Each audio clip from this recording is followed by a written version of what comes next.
Very good morning once again and welcome. As we're just about to kickstart our conversation this morning, akígbogbo ọmọ Oòduà pátápátá níbikíbi tí ẹ bá ti darapọ̀ mọ́ wa. Ẹ jẹ́ ká tún bára wa sọ̀rọ̀ nípa security threat tó wà nílẹ̀ Yorùbá tí gbogbo àwọn terrorists tọ́nà wọn ní gbọ́. Ẹ túbọ̀ sọ fún President Muhammadu Buhari pé ìran Yorùbá gbọ́dọ̀ kúrò nínú Nàìjíríà. Àwọn náà ló máa padà wúlò fún ọkọ̀ ọmọ Yorùbá tí wọ́n tún ràn kó àwọn ẹrú wọn ní sìn. Yeah? Okay. Mo kí gbogbo alẹ́ nǹkan sí, yeah? Just consider on the fly we go, don't worry. Mo kí gbogbo ọmọ káàárọ̀ oòjíire, ẹ má bínú pé a pẹ́ wọlé kó bàdá náà ní nígbà tá ti jí. Oríṣiríṣi náà ni a máa ń bá pàdé tá bá jí láàárọ̀. A kí àwọn bàbá wa pátápátá tó ń ṣiṣẹ́. Yoruba nation ó ní láti wáyé, ohun tó bá gbà la máa fún. Yoruba nation ó ní láti wáyé. Fúlàní ń pa wá o, wọ́n lè kú wa o. Headline tí a tún jáde lánàá ó máa sọ pé there is a threat in Lagos. Èmi kọ́ ni mo sọ bẹ́ẹ̀. Police confirm threat to attack Lagos security agency effect partial lockdown. Àwọn terrorists náà wọ́n ní lọ lórí ilẹ̀ wa, àwa náà ní ànígbà.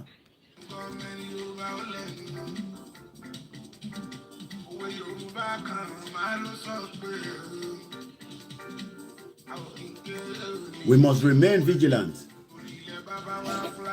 Gbogbo bíkíbi tí Fúlàní bá ti fẹ́ pa wá, a gbọ́dọ̀ sọ fún gbogbo àgbáyé pé a ní gbà nítorí pé àwa la nílẹ̀ wa.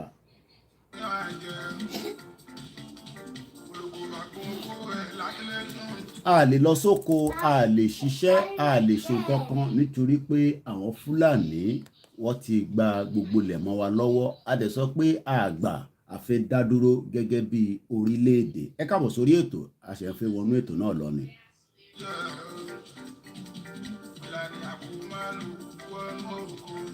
Wá kó màálù wọnú oko, wá jẹ́ jẹ́kẹ́jẹ́kẹ́, wá jẹ́ jákàjàká. Tó bá sọ̀rọ̀ pẹ́rẹ́, wá ṣá ẹni sọ̀ǹda.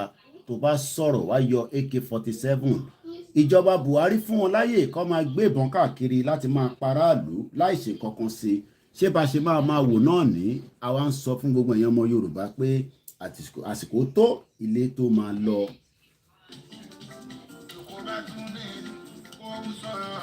Kò kí ń ṣọmọ Yorùbá kan ni wọ́n ti pa, bó ṣe ń pa ọmọ Yorùbá bẹ́ẹ̀ ló ń pa àwọn ọmọ Middle Belt, bẹ́ẹ̀ ló ń pa àwọn ọmọ Igbo ní gbogbo ibikíbi tó lúkálukú wa bá wà. Àfi sọ pé ìran ọmọ Yorùbá ẹ já kúrò nínú Nàìjíríà. Nigeria is not for us. It is only for the Fulani because they've actually taken over the control of the resources and they are taking advantage. Wọ́n kó àwọn Fulani, wọ́n kó wọn sínú military. Tá a bá sọ fún yín pé gbogbo military tí ẹ ṣe wò pé ẹni military, ìdajì nínú wọn àwọn ọmọ Fulani terrorists ló kó sínú ẹ̀. Wọ́n ṣí bọ́dà tiwọn, wọ́n ti bọ́dà tiwa. A ṣì ń set up ní àti wọnú ètò.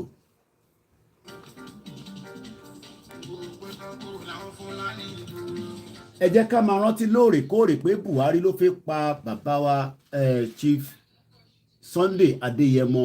Ó kó sójà, ó kó gbogbo àwọn oríṣiríṣi èèyàn, wọ́n kó lọ sínú ilé bàbá wa Chief Sunday Adéyẹmọ ní last year.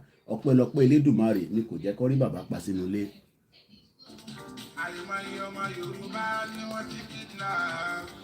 Wọ́n máa ń sọ fún yín pé ọ̀pọ̀lọpọ̀ yín nígbà tẹ́ bá tún gbọ́ wa tán ẹ tún máa lọ gbọ́ àwọn blogger míì ẹ wá máa confuse ara yín. Tẹ́ bá ń confuse ara yín ẹ má confuse àwa, á jẹ́ pé ẹ̀yin ni ẹ̀ mọ̀ tẹ́ ń ṣe, nítorí pé bíyàn bá jókòó tó gbọ́ 4-3 hours program ẹ ṣẹ́ tó wá lọ gbọ́ ẹni tó sọ̀rọ̀ bíi 10 minutes ẹ lọ máa gbọ́ Pilado SOJ àwọn dọ̀tí blogger ẹ tó wá fi máa compare yẹn pẹ̀lú nǹkan táwa ń sọ. In táwa bá ti sọ níbí báyìí òun la bẹ́ gé. Tẹ́ bá fẹ́ gbọ́ confam orí àwa mídíà nìkan lẹ ti máa gbọ́. Àwọn Fúlàní wọ̀ kì í ṣe ìnàkí lásán mọ́, ṣe ni wọ́n fẹ́ pa gbogbo ìran ọmọ Yorùbá. Àwọn ọmọ Yorùbá dẹ̀ ni pé ká túbọ̀ jókòó sínú ìdọ̀tí. Mo ti láǹfààní ní gbogbo ìgbà ni kò ń ṣe pé fún kankan mo tó bẹ́ẹ̀ ni èmi àti bàá mi Ìgbòho Òòṣà a ti sọ̀rọ̀ kọjá láàárọ̀ ìka tó bẹ̀rẹ̀ ètò wọ́n ní máa kí gbogbo ọmọ Yorùbá pátápátá.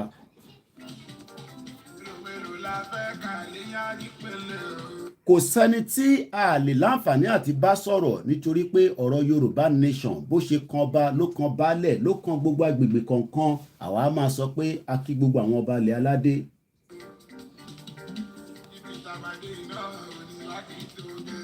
Ibi tó dé yìí náà ó gbọ́dọ̀ tó gẹ̀ nítorí pé if we refuse to go tá bá sọ pé a lọ tí a jókòó ǹjẹ́ ìwọ tẹ̀ ń sọ fáwọn ọmọ ẹ tó wà ní diaspora pé ìran Yorùbá fi dá dúró. A lot of àwọn òbí ẹ̀yin ò máa sọ fáwọn ọmọ yín pé ìran Yorùbá gbọ́dọ̀ dúró. Nínú ilé tèmi nísìnyí wọ́n ti mọ tí mo fẹ́ wọ́n mọ tí mo ò fẹ́. Tó bá ti dé ọ̀rọ̀ Nàìjíríà wọ́n mọ̀ pé Nàìjíríà kì í ṣe ìlú wa. Ọmọ Yorùbá wa ẹ jẹ́ ká sọ̀rọ̀. Ìsowọ́pọ̀ wa náà ló máa jẹ́ ká tètè débi tá à ń lọ. Tí a bá sọ pé kólúkálukú máa ṣe tọ̀dọ̀ tiẹ̀ ó máa pẹ́ kò ní jẹ́ kó yá. O bá sọ pé kò síná ní Nàìjíríà ebi ń pa ẹni ìyà ń jẹ ni gbogbo yẹn kò ní kúrò nínú Nàìjíríà nítorí pé Nàìjíríà is not designed to work for us. Lẹ́ẹ̀kan sí as we are just getting ready for the program, please do not call my line. As you know, we are already live. And you can know that when you call us line, and I will know because kò sẹ́ni tó wà lórí broadcast tí mo ní mọ̀ pé a jọ ń wo ètò yìí ni. Some of you are watching quietly, even though tẹ́ ẹ bá comment, àwa sì ní access láti mọ ẹni tó ń wò wá àti ẹni tó ń gbọ́ wá. Màá máa sọ ní gbogbo ìgbà nígbà tí bá bàbá wa Ìgbòho Òòṣà sọ̀rọ̀, a ní kí n máa sọ fún gbogbo ọmọ Yorùbá pé ṣé ẹ fẹ́ kí gbogbo ọmọ Fúlàní kó kó wa lẹ́rú ni àbí ká máa lọ nítorí pé it seems a lot of àwọn ọmọ Yorùbá gan some of you are still not convinced enough. Àmọ́ ta tún máa sọ fún àwọn ọmọ Yorùbá láti fi ẹ̀rí fún yín pé Nigeria is not for us. Ẹ jẹ́ ká máa rántí pé ó ti pé ọdún kan tí Chief Sunday Adéyẹmọ Ìgbòho tó ti kúrò nínú ilé ara ẹ̀ tó di pé ó ń gbé ní Benin Republic. Lótìtọ́ lódodo wọ́n gbà wọ́n lálejò dáadáa sí Benin, ìyẹn ni a ṣe wà ní Benin. Ẹ jẹ́ ká máa rántí pé ó máa ti pé ọdún kan tí ó tẹ̀tí láǹfààní àti rìnrìn àjò. Ẹni tó yẹ pé mo rántí àìmọye ìgbà nígbà tí mo fi wà nílé tí a gbọ́dọ̀ máa sọ gbogbo ẹ̀ ní details tó fi máa lọ tá fi dé a ti lọ a ti dé a lọ wọ àwọn ọmọ ẹ̀. Ìwọ nísìnyí o láǹfààní àti wọ àwọn ọmọ ẹ̀, òun wò ìyàwó ẹ̀, òun wọ àwọn bí ẹ̀. Bàbá wa Chief Sunday Adéyẹmọ Ìgbòho ó dẹni tí wọ́n fi sí Benin Republic, ó ní freedom tiẹ̀ lóòótọ́ but máa rántí pé ó ti pé ọdún kan báyìí tó ti wà ní Benin Republic. Ìjà tèmi ló ń jà, ìjà tiẹ̀ ló ń jà. Ǹjẹ́ ìwọ náà ṣetán láti dìde gẹ́gẹ́ bí bàbá wa Chief Sunday Ìgbòho àbí gbogbo wa kàn ń rò pé ká ti Ìgbòho síwájú? Ìgbòho náà ló kúkú lè fara gbáta, ẹ jẹ́ ká tì síwájú. Tá bá ti tì Ìgbòho síwájú àwa sá sẹ́yìn. Ǹjẹ́ yìí náà ṣetán pé tí Ìgbòho bá ti ní ó yá náà nìyẹn àbí gbogbo yín náà kàn pretend pé tí Ìgbòho bá ti ní ó yá àwa náà máa ní ó yá náà ni? But deep inside your heart èèyàn kan tẹ̀ pè mí máa pè wá nígbà míì máa béèrè pé àwọn kan ní ká lọ máa béèrè lọ́wọ́ àwọn èèyàn kan. Ẹ bá ti gbọ́ oríṣiríṣi program lẹ máa ń gbọ́ oríṣiríṣi program bàbá wa Koiki a gbọ́ prógrámù kan alàgbà kan wà ó náà lè ṣe nǹkan kan tó bá lè ṣe nǹkan kan èwo làbọ̀rọ̀ tó máa pè wá ẹni tó bá fẹ́ ṣe nǹkan kan ẹ lọ máa ṣe ẹ ní láti pè wá ẹ ní láti béèrè lọ́wọ́ Ìgbòho nìkan kọ́ lọ́mọ Yorùbá bàbá Akíntóyè kan ní ọmọ Yorùbá gbogbo ọmọ Yorùbá ló lẹ́tọ̀ọ́ láti jàjà òmìnira ìdílẹ̀ ó kù díẹ̀ ni.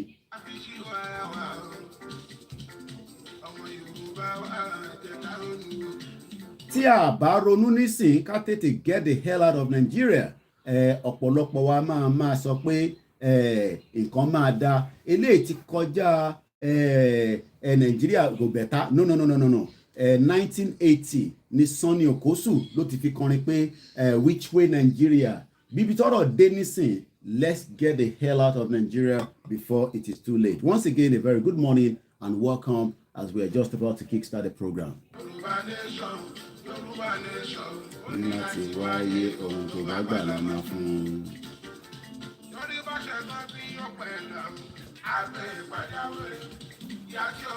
Ọ̀pọ̀lọpọ̀ rò pé bí akákọ̀ máa gbọ́ program nìkan ẹlòmíì ò tẹ̀ ní kankan tó fẹ́ ṣe adúpẹ́ lọ́wọ́ gbogbo àwọn ọmọ wa tí wọ́n ń gbìyànjú oríṣiríṣi rally ló máa wáyé before the mega rally tí I'm privy to adúpẹ́ lọ́wọ́ wọn nítorí pé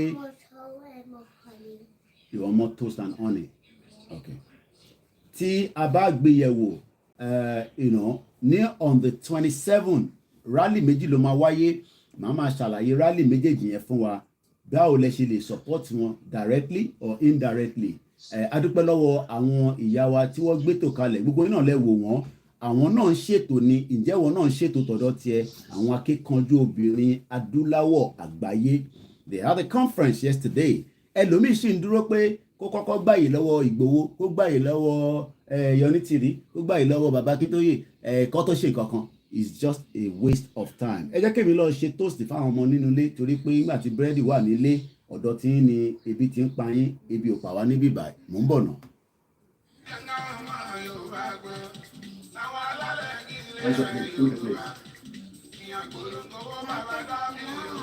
Where? It's gone.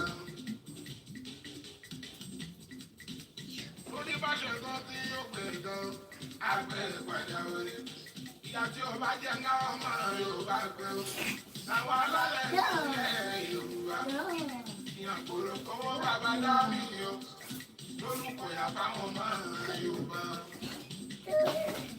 wọ́n dé ìgboro kówó bàbá dábì o wọ́n tilẹ̀ kún wọn ní tọ́kùn bara ẹ̀ lẹ́rù arókùn wọn ti dìjà kọrin lójú òògùn wọ́n dé ìgboro kówó bàbá dábì o wọ́n tilẹ̀ kún wọn ní tọ́kùn bara ẹ̀ lẹ́rù o. Arógun wá sí ìyàkọni lójú ogun. Ọmọ Adéyẹmọ Sunday kòrò. Ẹni òun ẹ o, ẹni tó mọ̀ ni. Èèyàn kan 1 billion. Ẹrù jẹjẹ fún gbogbo federal government. Ẹrù jẹjẹ fún gbogbo àwọn terrorists.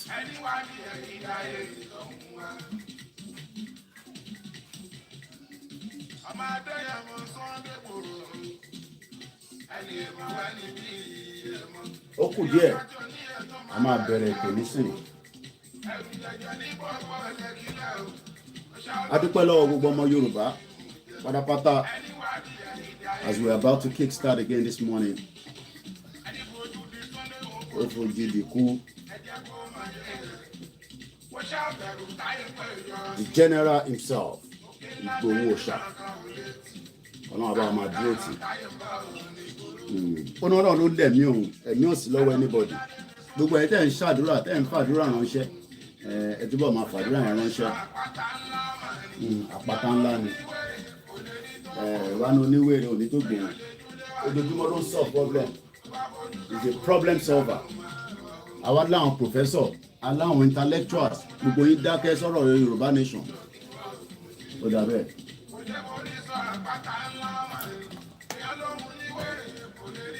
Olórí tó Ìgbòho bó bá lè jú déwájú Ìgbòho tó bá fojú kàn Ìgbòho ara ẹ máa rọ ni lẹ́sẹ̀kẹsẹ̀ tá a bá ṣe bó ṣe ń ṣe lọ Ìgbòho àwa máa rántí ẹ̀ ní forever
Ọlọ́run ló yọ Buhari fẹ́ pa sílé ni. The president wanted to kill Chief Sunday Igboho if they had the opportunity inside his house. Some of you don't understand the magnitude of what that could have been.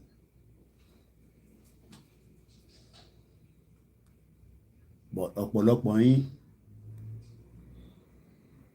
does not understand that Chief Sunday Igboho and Professor Banji Akintoye wanted to be killed by the federal government of Nigeria. I don't think some of you know that. I don't think some of you understand the magnitude of that. That both of them wanted to be killed by the federal government of Nigeria. Last year. Understand the magnitude. But I look for long. We have a country where terrorists are moving around, kidnapping people. But before we go further, let's respect the anthem. Ẹlòmíì ò tí mọ anthem yẹn. Bí a ti Nàìjíríà lè ṣì gbé sórí, lè ṣe fẹ́ mọ̀. Ẹ kọ́ ni, èèyàn máa kọ́ ni. Àwọn ọmọ Oòduà gan mọ̀ nínú ilé. Ẹ máa fi ṣiṣẹ́ ṣe. Please, again, do not interrupt this broadcast. I beg you. Apart from àwọn tó bá wà where we are live, because already one of my phone is completely damaged. That means I've lost one phone out of my broadcast. So, ilé tẹ́ máa lọ pè sí oní Twitter. Please, mo bẹ̀ yín nítorí Ọlọ́run ẹ má pè. Ẹ̀wọ̀n kìí ti bá ń sọ bẹ́ẹ̀ is because I know some of you will still end up calling because we don't listen. Mo kí Chief Mamilẹ Yorùbá, mo kí gbogbo àyín Yonkan. Ìjẹ̀sìn kọ́lá gbé dání. Sunday Igboho gbé jẹ̀sìn dání. Èmi náà gbé jẹ̀sìn dání. Bàbá Akintoye gbé jẹ̀sìn dání. Ìyá Onítìrí gbé jẹ̀sìn dání. Bàbá Yílóge and every one of them. Yeah? It's what? It's hot. Kilo expect tẹ̀lé o máa gbóná náà ibi bread tó ṣe jáde no toasting. Let it cool down. Blow it. Do like. Let's play the anthem. If you don't know it, it is your responsibility to go and learn it. At least it's something that you can take as a course. And I'm a díẹ̀ iṣẹ́ wa fún ilé wa. Tó bá dẹ̀ fẹ́ write up I have to post the láàárọ̀. I have the write up. Ẹ mú write up yẹn, ẹ print ẹ jáde, ẹ máa kà àbí kẹ́ fi sórí fóònù yín until you master it. Ìyẹn gangan jẹ́ priority before anything else. Ẹlòmíì ṣe Yorùbá nation nísìn ẹ máa ń tẹ̀ tàbá ní kẹka nísìn ẹ lè ká jáde. Yorùbá nation lẹ wá ṣe yẹn. Anthem that is not even up to gbogbo anthem yẹn is just 1 minute 32 seconds. Ẹlòmíì ò tí mọ̀ bàbá ní kẹ́ play Wasiu nísìn yeye ẹlòmíì à play Wasiu tó ti gbọ́ láti 1980 anthem Yorùbá nation ẹ mọ̀ adẹ̀ ṣe Yorùbá nation. Ẹ̀yin ní ẹ máa tẹ ẹ̀dọ̀ ọkàn yín ṣẹ́rí níta gbé dání ó gbọ́dọ̀ máa run nínú blood wa ni. Forget about Nigeria. Nigeria is dead and nothing can revive it again. Let's play the anthem.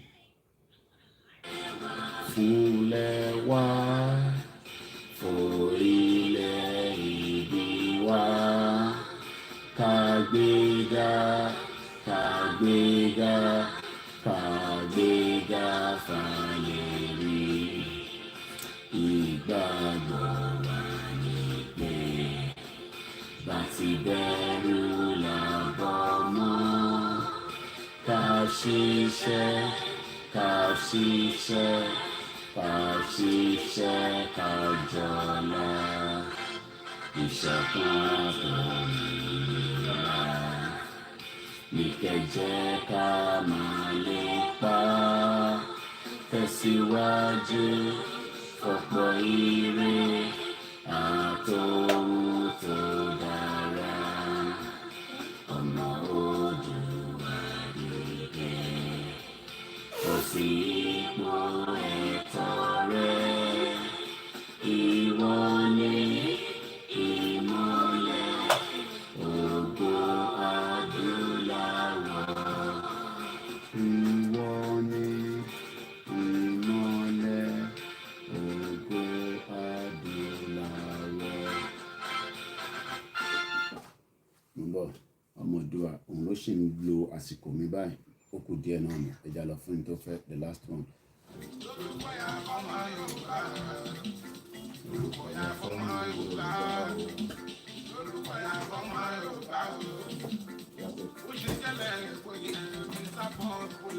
Therefore, man of God is back every night.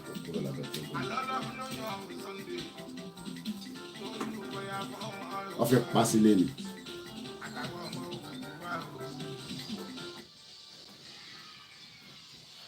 Let me explain again this morning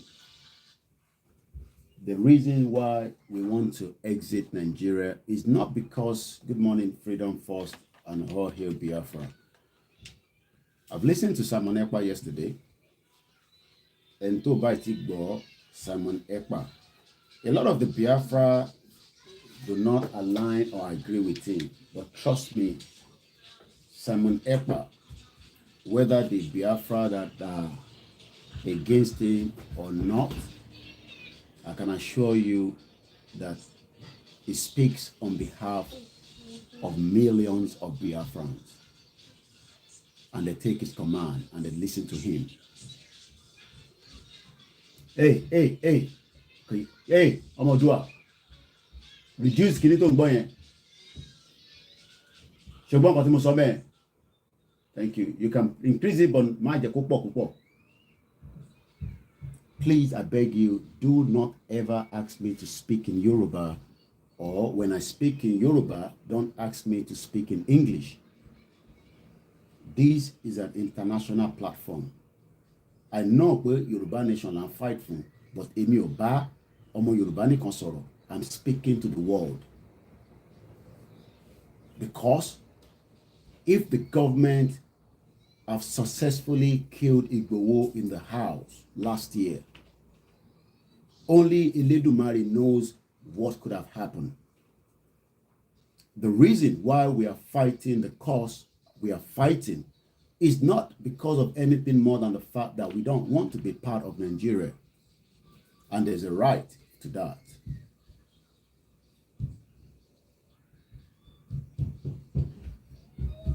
Like I said, I speak to Chief all the time.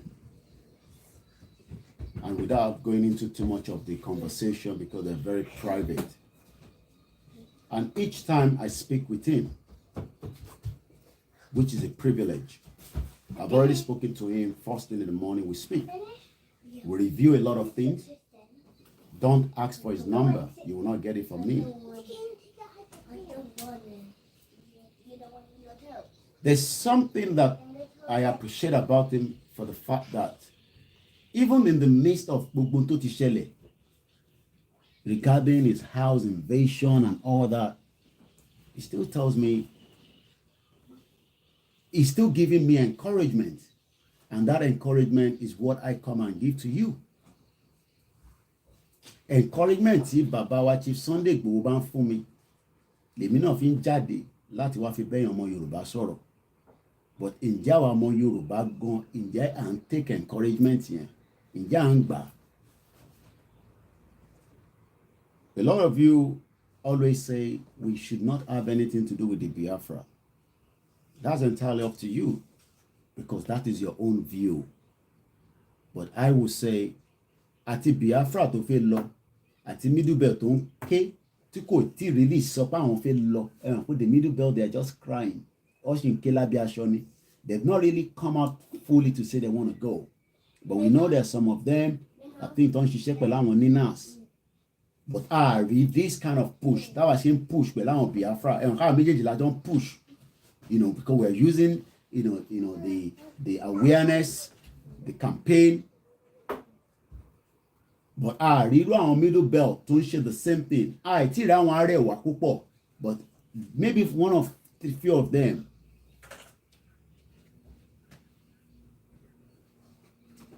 But after listening to Simon Ekpa yesterday, you will understand that there's a lot to come. You can fast forward the video because it started with a lot of different videos. But tẹ́ bá ti débi tóun ti dúró tó ti fi sọ̀rọ̀ yẹn ibẹ̀ ni kẹ́ ti bẹ̀rẹ̀ sí ń gbọ́ gbogbo tó fi sọ̀rọ̀ kò tó bí 30 minutes. He spoke a lot. I'm in contact with him, but that again is private. I don't ever tell me, Koiki, kí lèmi ṣe pẹ̀lú àwọn ọmọ Biafra. That is your own cup of tea, not mine. I'm an independent media fighting for the cause of Yoruba nation. You can also come out and talk to whoever you want to talk to and whoever you want to engage with. My job is to make sure that I educate you more than enough so that we can bring down Nigeria peacefully. And I purposely use that word peacefully because everybody knows this thing is not going to be peaceful. But we just, just for the diplomacy. Kushe. No, Emini. And kini tó fi ṣeré ẹ̀ mú kúrò. No, má fi kíní ẹ̀ ṣeré. Mo ní òṣì kankan. Má fi kíní ẹ̀ ṣeré. Ó lè lọ ṣẹlẹ̀ ṣe má fi ṣeré. Ìgbọ́n nǹkan tí mo sọ fún ẹ. Ṣùgbọ́n nǹkan tí mo sọ fún ẹ. Ṣé wàá wá fi síbí báyìí? Má fi yẹn ṣeré. Tó bá fẹ́ flag nìkan máa fún ẹ ní flag. Ibo ni flag ẹ wà? Ibo ni flag ẹ wà? Ó yá wá gba flag. Wá gba flag mi. Bàbá ẹ̀ ló ń ta ọ̀pọ̀ nílé. Ó yá. Nígbà bẹ́ẹ̀ bá lè máa fún ẹ ní flag lójoojúmọ́ ọ̀bí ẹ̀. Ó yá wá gbà ọmọ Oòduà. Ó yá gba flag. Iṣẹ́ wa fúnlẹ̀ wá. No, má fi sínú ilé. Mo ní kó má fi sínú ilé. Ilé ni kò kàn fi ṣeré. Forílẹ̀. Ó yá sing for me. Iṣẹ́ wa fúnlẹ̀ wá. Ṣé we should wave it? Forílẹ̀ èyí wá. Kàgbéga. You are not singing. You are not singing. Bye-bye. You are not singing. I love you. Àbọ̀rọ̀ mi yé nísìn. Ẹ jẹ́ ká rántí pé what is about to play out between now and until next year, we should remain vigilant. Ẹ jẹ́ kí n kọ́kọ́ sọ̀rọ̀ lórí Lagos State. Like I said, if you have the time, you don't have to agree with the Biafra. They don't have to agree with us. But one thing is, we are not going to run the same government. Okay? Because UK and France and Germany are not running the same government. They are running different government. Even though Europe ni àwọn France àti Germany, UK ti sá kúrò àwọn UK àwọn lọ́gbọ́n jù. UK gbọ́n because wọ́n mọ̀ pé àwọn ọmọ European kan wọlé tó ń jẹ mùdùmùdù. Do you know that before the disintegration or the exit of the British from the European Union, after àwọn ọlọ́dàálẹ̀ gbogbo ọjọ́ dẹ́gbẹ̀ẹ́ lẹ̀ ni o gbogbo ọjọ́ dẹ́gbẹ̀ẹ́ lẹ̀ o but àwọn wà kọ́nìkọ́nì while others were ready to sacrifice and let their own currency go. Britain refused to let that currency go. Àwọn máa wà lára yín o ẹ máa wòran. We will be part of you as a EU member but ní let go pound sterling. o lè má mọ̀ tán pè ní pounds gbọ́n ní wallet mi wọ́n jẹ́ ń fi wọ́n ó dà pé mo ní £5 kan tí mo fi wọ́n gbọ́n ní wallet mi wọ́n. àbọ̀rọ̀ mi yẹn nísìn Britain they are the most cunning people. Àwọn gọ́ọ̀mẹ̀ntì wọn ni mo ń sọ not the British citizen. Àwọn lọ́jọ́ dẹ́gbẹ́ yìí sílẹ̀ ẹgbẹ́ European Union àwọn lọ́jọ́ dálẹ̀ àwọn náà lọ́tún àwọn ni wọ́n jẹ́ kó stable àwọn ni wọ́n jẹ́ kó stable. ṣòro owó tó ń wò yìí ṣòro orí ìyá Charlie níbẹ̀ wọ́n márùn lélẹ̀ Winston Churchill òun ló wà lẹ́yìn. This is what the British government wanted to save. They were not ready to sacrifice to let this go. The same way some of you don't want Naira that is so devalued. Because when people say we should keep Nigeria, the question is, for what purpose do you want to keep Nigeria? I'll leave this here so that you can continue to view it right there. This is what the British government do not want to sacrifice, and they had to exit the European Union. We will continue to be friends with all the European countries, but we don't want to be part of the union anymore.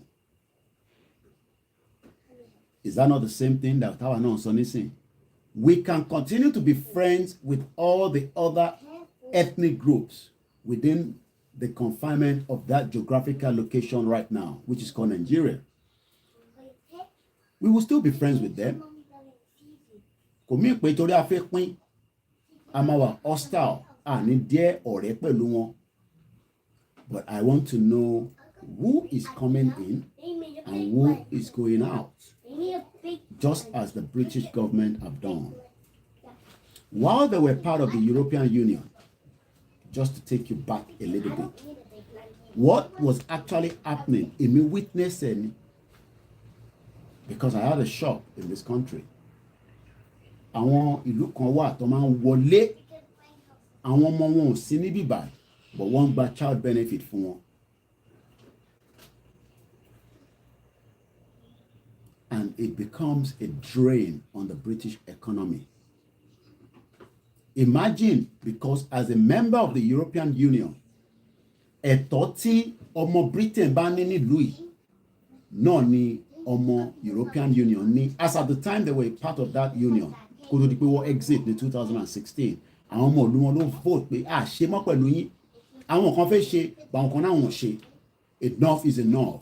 Because wọ́n fẹ́ take control law wọn. There's so many factors in there. Kò ń ṣe pé àwọn tó wá ń suck wọn nìkan. Wọ́n fẹ́ control border yẹn because of the influx of people that were coming in. Kò mí ìpamọ́ ọmọ European Union ò lè gba ticket, kò lè ó kàn máa ra ticket ni ó sì máa wá sí bíbá, because there is still an agreement between the British government. Ṣé rí gbogbo tí mò ń sọ mo fẹ́ kẹ́ máa kọ translate ẹ̀ padà sí bí ṣe ń sọ̀rọ̀ pé bó ṣe lè rí náà nìyẹn tí Yorùbá bá dá dúró gẹ́gẹ́ bí ìlú kan. Because in tó mú Britain tó sọ pé àwọn ò sí nínú European Union is because they wanted to make sure that their laws tó bá dájọ́ níbí báyìí wọ́n ti fi ẹ̀kọ́ gbé lọ sí European Union. Gbogbo ẹjọ́ tó bá dá ní Nàìjíríà lénìí nísìn Àbújá ló ti máa dá, and kò lè favour ọmọ Yorùbá. Ṣèbí ẹjọ́ ló dá ní Ìbàdàn fún kéèsì bàbá wa Chief Sunday Adéyẹmọ Ìgbòho Òòṣà ìmọ́lẹ̀ tiwa ti Yorùbá. Mo kí gbogbo àbàṣẹ ń wọlé, àsìkò níjà máa dárúkọ gbogbo yín. Nígbà tí wọ́n dájọ́ yẹn nílẹ̀ Yorùbá, gọ́ọ̀mẹ̀ntì á tún pàṣẹ lókè ní Àbújá, á ní ẹjọ́ tó dá ọ̀rọ̀ yẹn kò tẹ́ wọn lọ́rùn. Is that not what has been happening for the last 60 years of the shithole country you call Nigeria? Ṣé ẹ understand pé it is not about the resources alone. It takes a lot of things. Gaduro, I mean a lot of things. British government was never ready to let go their pounds for European country. Èyàn máa rò pé wọ́n nífẹ̀ẹ́ EU yẹn débi pé wọ́n jọ máa lẹ̀pa forever ni. Àwọn wá pull out. But báwọn ṣe pull out, àwọn ò lè pull out there by saying I feel like a referendum because kò lè work ní Nigeria. Nigeria is not a civilized country. Nigeria is a shit hole. Let me tell you something. Ṣẹ́rí ìdí tí ọ̀rọ̀ Yorùbá nation ṣe ń dàbí ìgbà tó own drag, own far is because Nigeria is 60 years behind. Àwa la fẹ́ push ẹ̀ bí ìgbà tó yẹ pé ó gbọ́dọ̀ kàn yín lára nísinsìnyí. And that is why we cannot wait for everybody. Lótìtọ́ àti stop acclamation tí bàbá wa Akíntóyè òyìnbó tó fún mi létí níjọ́ kan tí mo gbọ́ stop awareness ní ọ̀sẹ̀ tó ń bọ̀ nísìn rally méjì ló máa wáyé àwọn ẹgbẹ́ ọmọ bàbá wa àrólé 1010 ẹ̀yin tẹ́ bá ní nọ́mbà wọn 10,000 naira ní 20,000 naira ẹ support wọn pẹ̀lú ẹ̀ and there is another group táwọn náà máa ṣe tí wọ́n fi tó mi létí ìtìbádẹ́ sọ mo confirm ẹ̀ ni kò ń ṣe àwé ọ̀sọ̀ náà èyàn ò kì í ṣe mega rally o wọ́n lè máa pè wọ́n ní mega rally ẹ̀ mọ̀ it's just for the flyer you know. They don't even have to be putting that. It's just the rally and awareness. So they will hold one. Méjì ló máa wáyé. I mean, I wouldn't have loved them to have it run the same time, but it's still okay because Yorubaland is big, so we want multiple events happening. Bí àwọn ẹ má máa bẹ̀rù péjọ tó kì í ṣàwọn ìyá tí wọ́n jáde lánàá àwọn ìyá wa dáadáa àwọn ìyá lálùbáríkà àwọn gúrùpù akẹ́kọ̀ọ́jú obìnrin adúláwọ̀ àgbáyé ṣé ọlọ́pàá lọ bọ́ọ̀sì wọn mọ́ bẹ́ẹ̀ because some of you are just àdàbánikẹ́ ṣèpàdé kẹ́ jókòó kẹ́ jọ ṣe meeting ẹ máa ní ṣé sójà máa wá kó yìí no just you see when we are talking about the freedom níbi tọ́rọ̀ dé nísìn the government as you don't understand the international law there is what I call an international law and the government understand that very very well. International law is still going to play in this journey. But Koto play, government will do something that will trigger the international law. Because there are policies that the Nigerian government signed with the world. Because Nigeria, as it is right now, is a sovereign nation. Does not mean that we believe in it. But according to the Ayetawai, right? I love this, my mom. I hope you love it because it gives me the explanation that I need. This world tower, presently as it is, they still recognize Nigeria as a sovereign nation. And Nigeria have signed a lot of treaties, a lot of things with the international community that a lot of you just think. I don't think some of you understand the magnitude. Oh man, power. Yes, it could happen, but does not mean that there is no international law that could call the attention of the government. Because why would you want to be killing a citizen of your country? Not to talk about the indigenous people that want to exit. So, and all these, any post message, reposted. Tobacco military jáde and so tobacco military jáde ṣẹ́yìn ọmọ pé there's what I call the international port because you don't know anything and I don't blame you for that. It's because Nigeria has literally backwards in the last Nigeria moved forward for 60 years. All that is stagnant in Nigeria. Gbogbo tẹ́ a ṣe ń ṣàlàyé tá à ń ṣe explain is something that a lot of you should have known, but it's taking time because Nigeria has kò ń ṣẹ̀yìn ni mò ń bá wí. Tí bá ń sọ̀rọ̀ báyìí it's not pé mò ń punch ẹ̀yìn no. I'm actually saying that is what Nigeria has done. I left Nigeria in 1998. Kàtẹ́ sọ pé the period of the time I was in secondary school, how many years la máa ń lò? Ẹ̀rọ mi ṣe 5 years la máa ń lò. Mo wọlé ní ṣe 91, 92, 93, 94, 90. Ṣé 5 years la máa ń lò ní secondary school, right? Bí ẹ ṣe wọlé ni Mr. I don't want to mention your name because I'm just going to give you attention. I've watched Biafra State of the Nation. So ẹ ṣe wọlé ni I've already talked about that. So ẹ má drag wa padà sẹ́yìn. I know a lot of you probably come in late. When you come in late, you just sit down and capture nǹkan náà. 6 years la máa ń lò. Okay, so that means pé 1990 ni mo wọlé nìyẹn. Ṣé 1990 ni mo wọlé nìyẹn? Tẹ̀nà tí mo láì tí dàgbà. Okay, 90, 91, 92, 93, 94, 95, 96. 6 years. My first one, let's skip my minutes. So 6 years. Okay. Yes, in tomorrow to go officer. I spent 6 years in secondary school. I finished in 1995. And after 6 years of secondary school days, I'm just taking you back to let you know that it will take time before tabanika máa ṣe ní pé to the push lótìtọ́ lódodo pé kí gbogbo everybody gbọ́ 10-20 years from now a ṣì wà lẹ́nu ẹ̀. And I want to give you the reason and the argument for that again this morning. Before that, just to quickly let you know that I'm aware of a rally that is coming up in Ibadan. Àwọn ọmọ Yorùbá ajìjàgbara ẹ máa gbọ́ tẹ́ bá ń wo bàbá wa Àrólé 1010.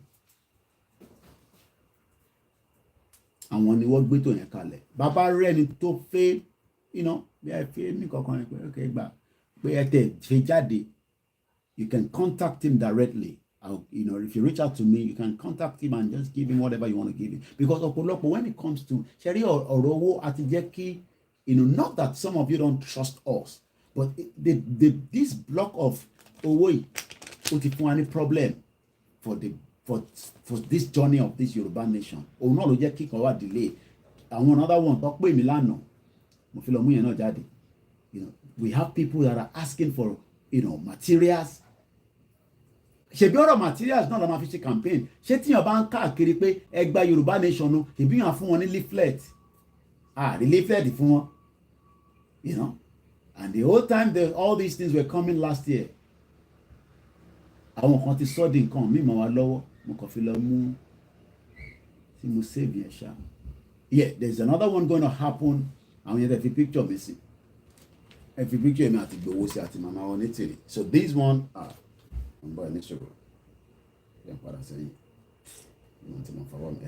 so this one is coming up as well the same day. But for me, it's not a problem. Our media will be there in the two directions. It's a problem for our. And it's also good. So if you want to support this particular one as well, right? Emu number in what flyer. I'm gonna put it out to the timeline at the post that I'm reposted. So this one says àwọn ọmọ Yorùbá Ogun State in conjunction with all Yoruba nation aggregators rally team Yoruba nation out of Nigeria special movement all over Ilaro ọmọ àgbà mọ́tò bá tẹ̀ fún ọ lówó àti ọ̀sà àgbà mọ́tò wá gba DJ wá dẹ̀ move around, but a lot of people don't understand that we need a lot of things, leaflet. So ẹni tó bá fẹ́ reach out sí wọn for more information 080-2586-0244 080-258-60-244 máa tún pè ké 080-2586-0244 08109044121 or 08109044121 or if you contact me. Eléyìí yàtọ̀ sí àwọn tí bàbá Àrólé 1010. There's going to be two parallel events coming up. All hail our Biafra brothers and sisters. We speak our language, so it's either you bear with us by sitting and listening, or if you think you can just move on. But we are all in this together. I can assure you. I've listened to Simon Ekpa. I know some of you disagree with him, but that's not my problem. That's your own problem. I've listened to him yesterday. My job is to make sure that we bring Nigeria down using whatever tools and means that we have. And the only tools that I have to start with right now is what I've used my media, and I've sacrificed the media, and I will never regret doing so. It's a joy for me to use my media to fight for the self-determination of my people. So whether if you contact Baba Arole, because I want fi number sórí tọ̀dọ̀ tí wọn, contact me, I will share his number. 10,000 lele fún wọn ni. Ẹ̀yin tẹ́ wà nílé náà if you lọ ní, please make yourself available. At least rally méjì ló wà. Sherry, I understand ẹ̀yin tẹ́ wà nílé, wọ mọ́tò, this and that, but I'm sure there's way bẹ́ẹ̀ ṣe máa manage. It's painful. Ìbànújẹ́ ni kí bàbá 40 years old kó má lówó lápò. But let me go back to where I stopped, because I know where I stopped. I was actually telling you about 6 years I spent in university, secondary school, at Abeokuta Grammar School in Molo. But mo ṣetán ní 1995, mo relocate lọ sí phase 2, lọ́dọ̀ grandma mi ní Adeniji Adele, and I spent another 3 years there. How many years did I say? 9 years. And I think the only time I could say I really spent a bit of time understanding computer was maybe around 96, I can't remember precisely. Directly or 96. My mom asked me to go and register for a computer course at Robert Town Computer College. Colonial exist I'm a business, I'm a Yoruba to take part. I Court. I'm sure some of you probably must have. It's expensive. It's not cheap. But it did even sit in the village. They came along because pound sterling long and the UK to send they were saying a lot of it. But in the fire not until I arrived in UK in 1998, after 8 years, 6 years of secondary school. She's 6 years likely. No, yeah. 98. Moshito 95. So that means Taba at 6 3. After 9 years from secondary school up to when I left, I never had an email address. Batimo Day UK. I got here September 1998. Calculate how many years I've been here. Timothy Rincon was sharing something in Nigeria, Magbadu. Èmi tèmi jáde ní secondary school, right? Ní 1998, 1995, mo kúrò Nigeria 1998, mo ní email address. Ìgbà tí mo dé ìlú, the same week or probably the following week, ni mo lọ ṣí email address mi ní Wood Green Library. Inú library ló ti jókòó pẹ̀lú mi, mo ṣe bí JJC. Òyìnbó bá dẹ̀ ń sọ̀rọ̀ ìgbọ́n nǹkan tó ń sọ dáadáa, bìkọ́ dáadáa bí ìgbà tí wọ́n fa wọ́n sọ̀rọ̀ ni. Nísìnyí la ṣe ń gbọ́n nǹkan tó ń sọ, tí ó bá kọ́kọ́ dé ò lè gbọ́n tó ń sọ, á máa bígbà tí àwọn wọn ń lọ. Why am I trying to tell you this? Is to say that in táwa ṣe wà ń ṣàlàyé fẹ́yìn nísìn, àwọn kan wá expect pé kí gbogbo yín kẹ́ gbọ́, báwo lẹ ṣe fẹ́ gbọ́? You cannot understand because your country has taken you backward. Èmi gan wà backward. For 9 years, I could not have an email address. Tó yẹ pé ọmọ secondary school nílùú yìí, as at the time tèmi fi dé ọmọ secondary school, bó ṣe ń wọ secondary school, wọ́n ti fún wọn ní email address ti college wọn gangan. Àbí ṣé mo parọ́? Ẹ̀yin tẹ́ wà nígbà kí èmi tó dé, ẹja mi tó bá yẹ pé rọ́ ni mò ń pa. Àwọn ọmọ secondary school nílùú yìí tó bá ṣe ń wọ school, apart from your own personal email, you will be assigned an email address to you from the college in this country. So when people are now saying that, and now time tí mo sọ yìí, 1998, bá ṣe ń sọ̀rọ̀ nísìn, so many people that ìdí tẹ́lẹ̀ omi kan ṣe ṣí email lásán nísìn ni pé for the fact that wọ́n ní Facebook kò mí pé wọ́n ń lo email yẹn fún correspondent. Do you know what I call correspondent? Tí bá lọ sórí email mi láàárọ̀ ẹni sí, I've received a notification from MixLR that Topino #1 has started listening to us. Bidex Lee have started listening to me. That means I've received a correspondent. I've received a notification from YouTube that I am live. I sent myself an email. Sometimes you can email yourself because you want to keep a document. I understand in Timon Shalayi. I'm talking about a fact that if we are saying that after Jackie Bobo,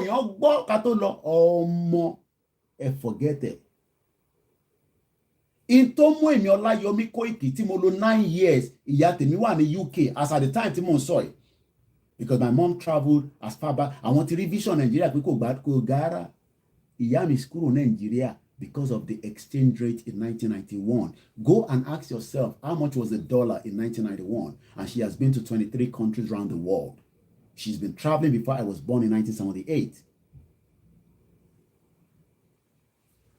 So when we are now sitting here, táwa wá ń try láti sọ gbogbo nǹkan fún yín pẹ̀lú àwọn tó ń ṣe different programs tó wà labroad, whether ẹni tó dé lánàá, kódà ẹni tó bá dé lénìí, tó bá dé airport, sórí ìwọ tó ń bínú sí wa pé ẹ̀yin ọmọ Yorùbá nation, ẹ̀yin ọmọ máa ń sọ ni àwọn ọmọ Yorùbá nation tó bá ráyè délùú kan, tọ́lọ̀ wọn bá mi ṣe fún ẹ, mo fi ọlá ẹ̀ní, kọ́lọ̀ jẹ́ kó fún yín ní visa, kò wá jẹ́ pé UK ló wọ̀.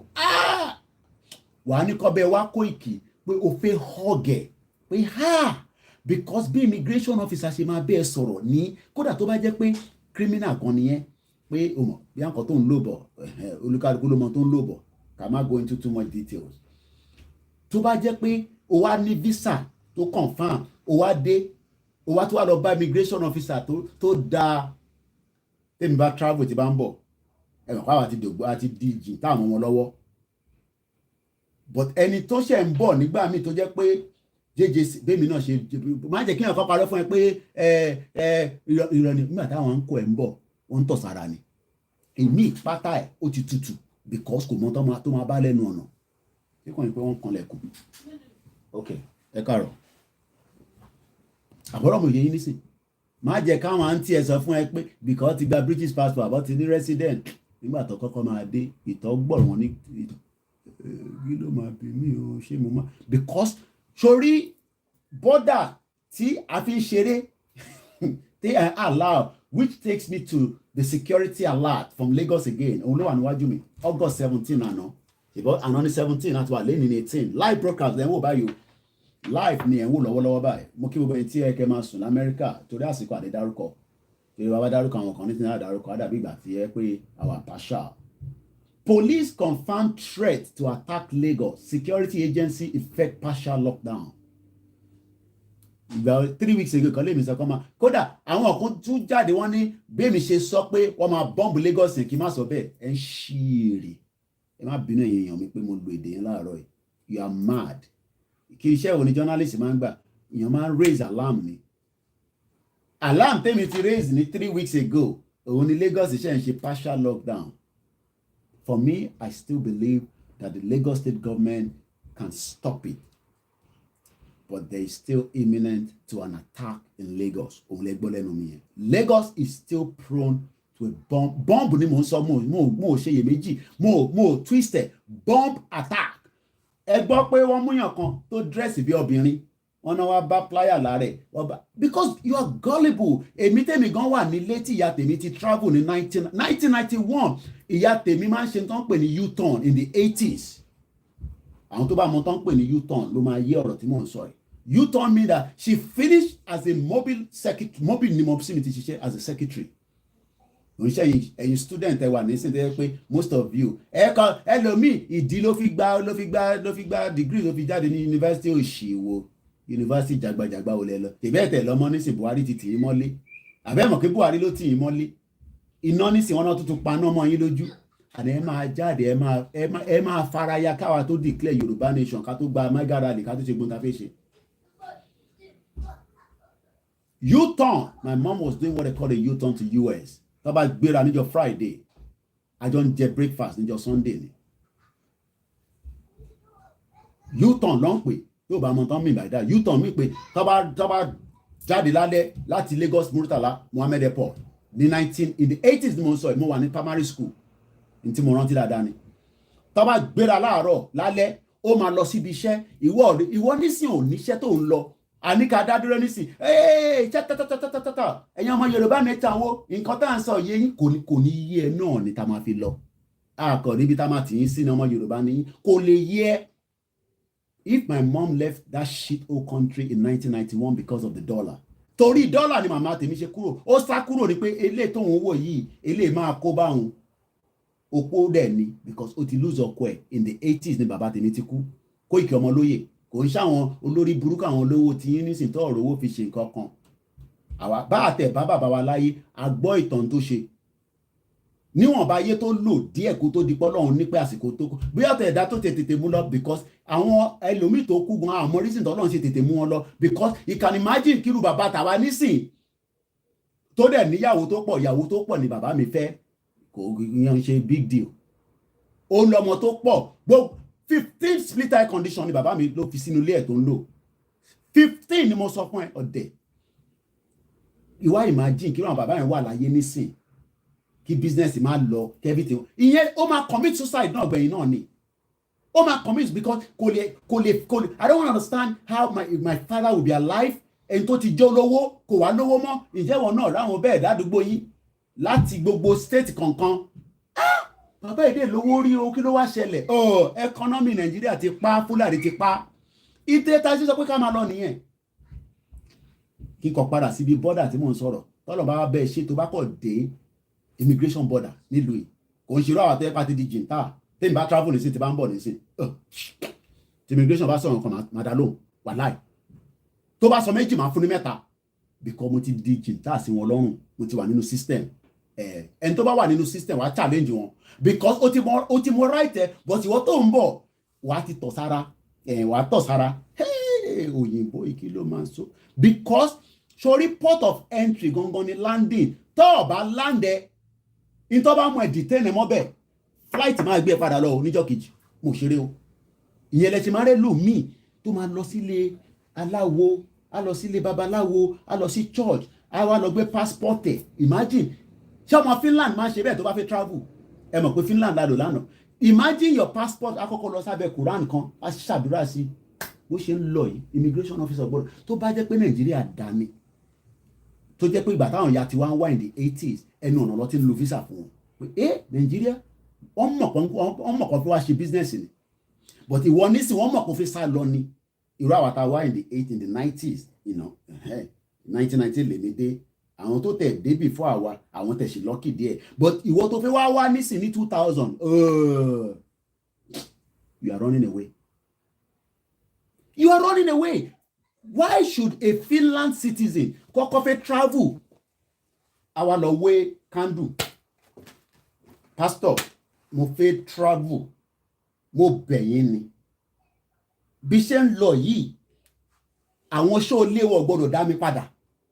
Àwọn àjẹ́ wa níbikíbi tó bá wà, ẹ bá mi rán nǹkan sí wọn. Àmín lórúkọ Jésù. Inshallah. Stupidity. We are all mad. Bàbá tó ń pè mo wà lórí program daddy ẹ jẹ́ ń pè é sára mo wà lórí program. Àgbọ̀nà àgbẹ̀kọ́ wọn àwọn bàbá àgbàlagbà ni but don't understand. Àbúrò mi we are all mad people including myself we are all mad because tá a bá mad ni tó bá jẹ́ economy Nàìjíríà ń ṣiṣẹ́ dáadáa tó wà okay. Why should we? Yeah, real stupidity. Ẹ má bínú. We are all mad. Ìjẹ́wọ̀rọ̀ ọmọ Finland tó fẹ́ travel tó wá ṣẹ̀ lọ gbé ó wá yí òwú mọ́ passport yẹn pé ìrìn àjò tá à ń lọ yìí tí bá dé bọ́dà yẹn ọ̀gbọ́dọ̀ bọ́dà mi padà. Ìwọ tó mọ̀ pé ojú wọlé ló lù tó kó gbogbo dọ́ ìwọ tó mọ̀ pé àkáǹtì yẹn àwọn ilé náà ti wá gbọ́n. Wàláì ní December èèyàn kan dé kódà problem tó fún ẹni yẹn fẹ́ lè sọ pé kó máa gbé òun padà pé kí ló lè tó ìkẹ́ àkáǹtẹ̀ wọ́n tún ní kó ṣí àkáǹtẹ̀ fáwọn káwọn kan fáwọn powó wà níbẹ̀. It's because the country is completely not working to support you with that passport to give you that privilege, that preference, that respect from the borderline of another country. Is that not what we are fighting for? So that we can distinguish ourselves from Nigeria and be represented as a citizen of a new nation that wants to reclaim back their birthright. Ǹjẹ́ wọ́n gbọ́ níbi tí ọmọ Britain àbọ̀mọ British tó ń rìnrìn àjò tó wá ṣẹ̀ lọ mú passport ẹ̀ fún church kan pé kó bá wọn ṣàdúrà lé lórí. Church yẹn wọ́n á máa béèrè pé are you okay? Ǹjẹ́ wà okay?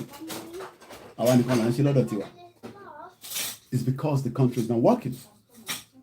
And it's a fact. But why we are saying this is, tó bá wá jẹ́ pé ọ̀fun ní visa, ó wá dé board of entry. Ó mọ̀ pé Nàìjíríà, àwọn tí immigration Nàìjíríà mọ̀ pé lè làwọn yẹn. Àwọn èèyàn àti tó bá ti rí pé JJC passport ni àwọn èèyàn máa kọ́ gbọ́ lọ́wọ́ ẹ̀. Wọ́n lè fẹ́ dìlé ẹ̀ kán mọ̀ pé ó máa ya paper fáwọn. Àwọn tí Nigerian immigration, àwọn èèyàn frustrate life ẹ̀. Irú àwa ní sígbà táwa fi lọ, àwa wà privilege because bàtà ń bọ̀. Àwọn tó ti ń travel ní òye yín, so mo dẹ̀ ní visa to confirm ó ṣe fake. But irú ìwọ tó bá jẹ́ pé JJC nìyẹn, bó tó bá wá land sí airport UK, and good morning. Kí ló sọ yìí? Good morning. Ó mọ̀ pọ̀ ti prep ẹ̀ tẹ́lẹ̀. Good morning. Well, the first immigration officer máa bí ẹni pé where are you flying from? Ó fi mọ̀ bóyá into máa sọ yẹn. I'm flying from Lagos. What are you going to be doing here? I'm here to see my auntie. Or I'm here for university, depending on route visa tó bá ní. I'm here for holiday. Wà wá rí bó ṣe máa bẹ́ẹ̀ sọ̀rọ̀ pẹ̀lú dignity, pẹ̀lú respect. Is that not what we want? The dignity, the respect. But one thing is, there's no other option now than to allow Nigeria to go. I was only able to get an email. It's called musakalam@yahoo.com. 1998 ni mo ṣí email address yẹn. And I'm still using it till date for correspondence. So the reason why ìwọ wá jókòó ọmọ Nàìjíríà, ó wá ní mobile phone, smartphone, ó wá lórí Twitter, ó fẹ́ lọ gba PVC, ó wá feel with PVC máa solve problem tó wà nílẹ̀. You don't know anything because PVC cannot solve the situation that we are currently at as we speak right now. We are at the crossroad. And what the crossroad literally means is we should all prepare to allow Nigeria to be dissolved so that we can now have a better opportunity. And the review letter on Babala Lini, I'll probably do that. Okay, I don't bash it any time. You can review this in September lọ fún Buhari di. Letter and what? You can review there in letter and see. Don't let anybody deceive you.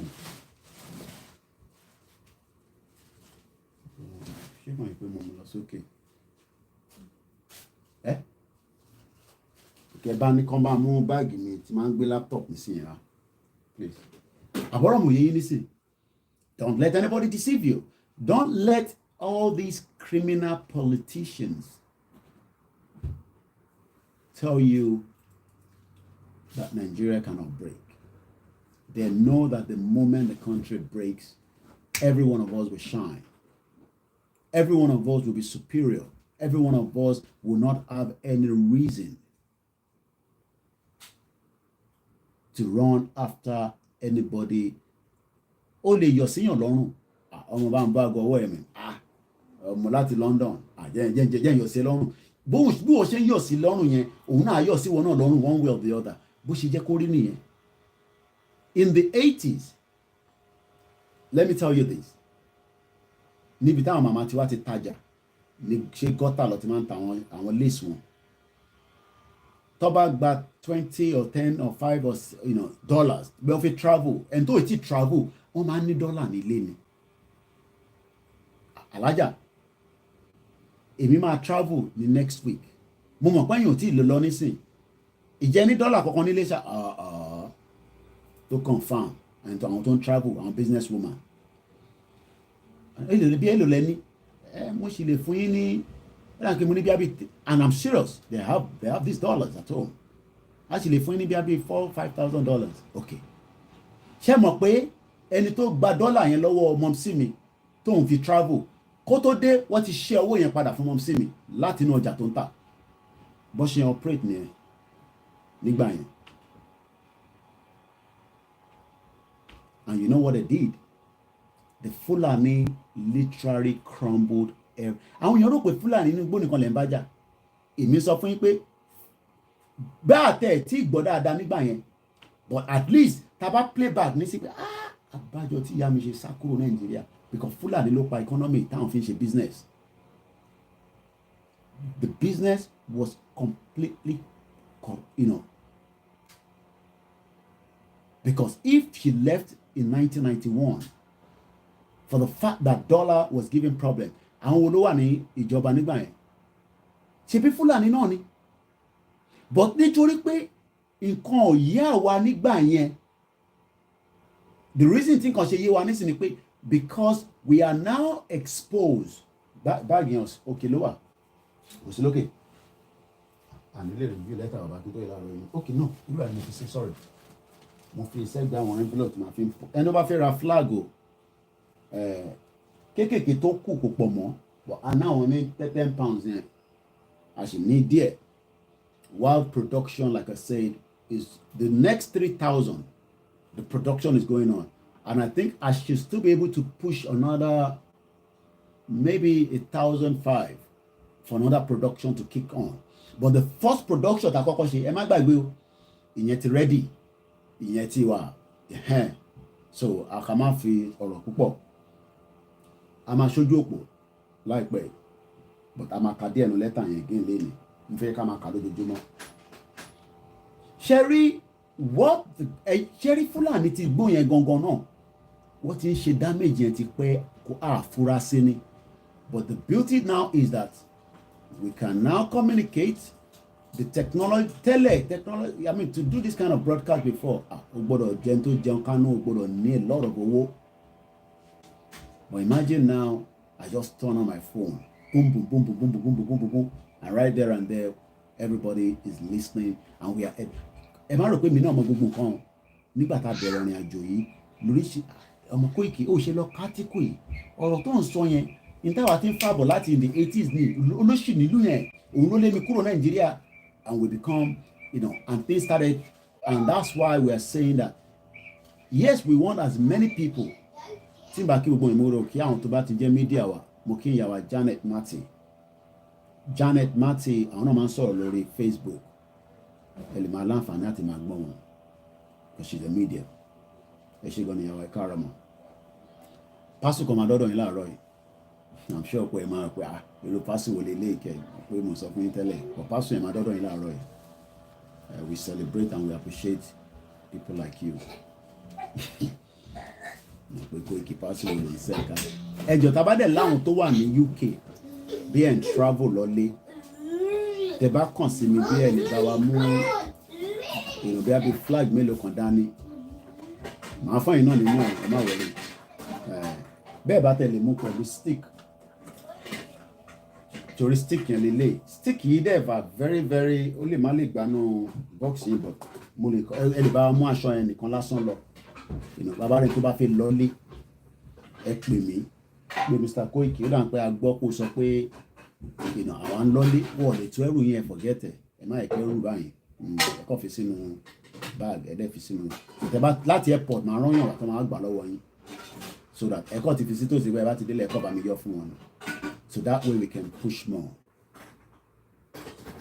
There's no update on the passport yet. Focus on the broadcast. Once again, the most important thing.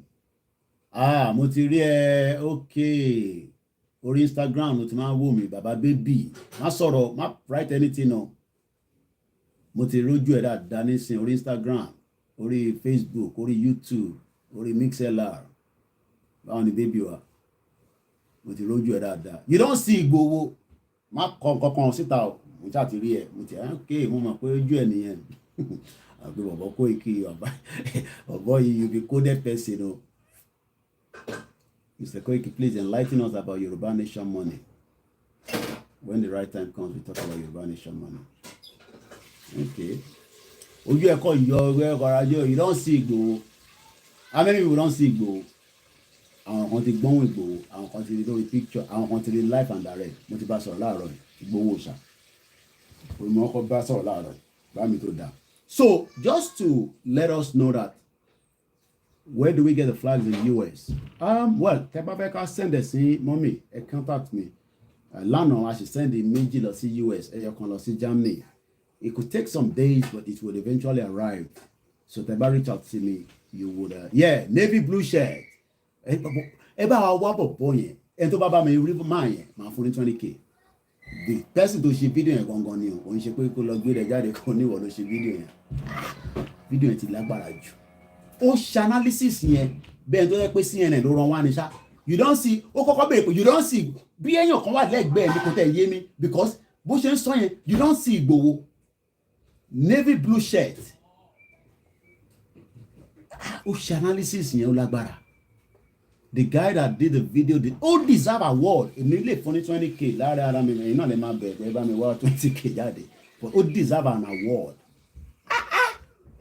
To detail, the love is too much. A lè gbọ́dọ̀ dúró ti bàbá yẹn. And I'm not joking. It's okay, it's fit, it's nothing is wrong with it. But a gbọ́dọ̀ dúró ti. That's what I will say. Tí Ìgbòho bá ti sọ pé ó yá, ó yá. Tí bàbá Akíntóyè bá ti ní ó yá, ó yá. Anybody wọn bá ti ní ó yá, ó yá. And lọ nìyẹn. You don't see Ìgbòho. Òun gan ti wà confused. So to come back on somebody said I was there but on the truck. Yeah. Rally yẹn ní agbára. Kékeré nìyẹn. The next rally will be very, very beautiful. A lot of people are saying that because of the timing, Koiki, a fẹ́ mobilize àwọn èèyàn lọ already láti, these are what people are telling me. Tẹ́ bá fẹ́ t-shirt ìyá mi, contact me lẹ́yìn, ẹni nọ́mbà mi lọ́wọ́. Bọ́dẹ̀ pé fẹ́ t-shirt yẹn, ó dà pé lè get it náà ní US lọ́dọ̀ yẹn kan, but contact me lẹ́yìn. But flags I can send to anybody in any part of the globe. But ìtò ń bọ̀ nílé kò lè káàkiri gbogbo state o, but we will try our best, bí a máa wo groups by groups, bit by bit abale, because a lot of people we're talking about millions of people. Gbogbo tí mo dẹ̀ ṣe ń sọ is still less than 10,000. So bear that in the mind. So what I'm trying to say is, we are now at the crossroad. Get your children out of the program. Let them about sewing. Oh, inconvenient, So, the guy that did the video is not an ordinary person. Ṣé pàǹjọ́ ló tún lẹ́ni ẹ̀ẹ́dẹ̀ ṣẹ́tún rí ibi tí àwa Yorùbá. Ẹ̀jẹ̀ ń lọ wá fídíò yẹn. Bẹ́ẹ̀ni bẹ́ẹ̀ tún ṣe sọ ìkọ̀ jẹ́ kí spirit mi tún ẹ̀jẹ̀ ń lọ play fídíò yẹn. You don't see Ìgbòho. You don't see Ìgbòho. Ẹ̀yin ọmọ Oòduà, kí ló ṣẹlẹ̀ mẹ́rin?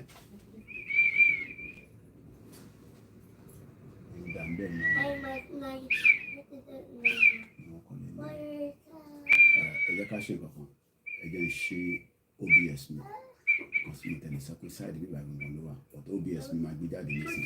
You don't see Ìgbòho. Ẹ ti béèrè question àti dáhìn lóhùn ìyẹn tó ń béèrè ọ̀rọ̀ passport. Why is that? When ìbéèrè lẹ béèrè question ìgbà tí mo sọ pé kò tí sí any update fún passport ẹ tún béèrè the same question. It shows that ṣé ní problem tàbí ní ṣé ibi ilé náà la máa ṣe ká máa fẹ́ educate gbogbo nǹkan tó lọ sí Yorubaland. A máa pẹ́ nídìí, a máa pẹ́ pẹ̀tẹ́ because àgbọ̀ yóò yẹ lómi. Mo sọ fún yín pé 9 years ìgbà tí mo dé ìlú mo ṣẹ̀ ṣí email address ẹlòmíì wà Nàìjíríà ní sèkò tí mo email address operate. A ti sọ̀rọ̀ lẹ́ẹ̀kan ẹni ẹ tún béèrè the same thing. Ẹ tó bá wà ní abroad ẹ bá ní the flag ẹ contact ẹ jẹ́ àgbọ̀ you don't see Ìgbòho ẹ jẹ́ àgbọ̀. Wọ́n láwọn àgbà. Navy blue shirt. Jẹ́ kó mọ̀ ó pè lẹ́ẹ̀mẹ́ta. Jẹ́ kó mọ̀ lẹ́ẹ̀mẹ́rin. Orí ẹ̀ karùn-ún. You don't see Ìgbòho. Ìgbòho. Òun náà ti wà confused. The love is too much. Navy blue shirt. The love is too much. Jẹ́ kó mọ̀. Kí ló sọ ní Elisa wọn? They don't allow as well. Navy blue shirt. Jẹ́ kó mọ̀.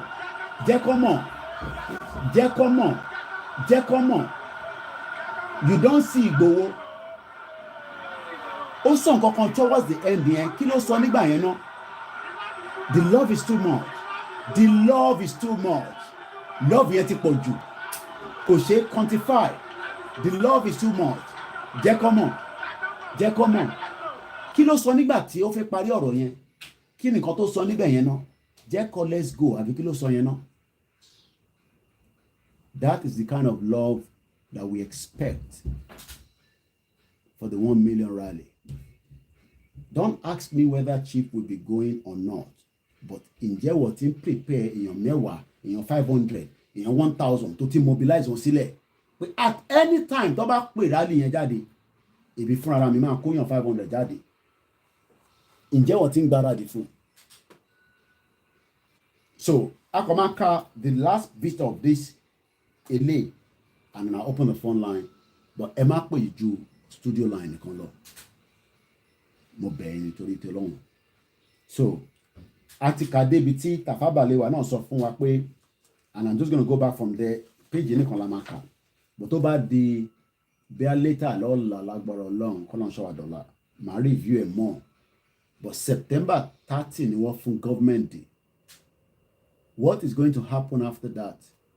We wait for our leaders to tell us. But what we have been told is, let everybody tell somebody. Ìwọ náà sọ fáwọn èèyàn ládùúgbò yín nílé yín pé rally máa wáyé mega ni.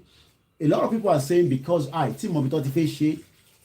So could it be a problem where mobilizing people to wherever it's going to happen? All I'm just going to say is, my own take is even going to be, let don't share bàbá yìí náà. Wọ́n sì bá ń pè fi fóònù ẹ̀ pé wà látà ọmọ fi fóònù ẹ̀ ṣe broadcast níbí rà. ń bọ̀ máa fẹ́ pè láti níbí rà ní ìsìn. Ó lè máa mọ̀ pé mo wà hàn. Lẹ́kan let's go. Okay, ṣó sọ fún yàn kan pé káwọn máa lọ ní àbí? Lẹ́kan let's go. Mo wà lórí live show. Nọ́mbà tó dẹ̀ ń pè sí àmì oríṣi program. Ṣé kò sí? All right. Lẹ́kan let's go. Okay, Lẹ́kan let's go ló mí. Okay, àwọn pé kí ló ń sọ níbẹ̀ yẹn? So lẹ́ẹ̀kan sí, let's just volume yẹn máa padà. Wàlátà tó pè lẹ́ẹ̀kan ló jẹ́ kí volume yẹn kó lọ. Volume yẹn máa padà wá nísìn lórí Facebook Koikimedia. Ẹ̀kọ́ mo fẹ́ tètè ṣe ẹjẹ́ nǹkan increase ẹ̀ díẹ̀ sí. Ó máa padà. Ẹ jẹ́ kí n mọ̀. Ṣé sound yẹn ti padà? Láwa àbáyọ. Koiki no volume. Àti lose sound wà lórí. The sound is gone. The volume is muted. Let's come out and come back in. Hello? Ṣé volume yẹn ti padà? We can't hear anything. See the reason why we don't like people calling when we're doing a live show. We can't hear anything anymore. They can't hear me anymore on the Facebook. No voice. Kò ń ṣẹ́yìn lórí YouTube, Facebook, the sound is gone.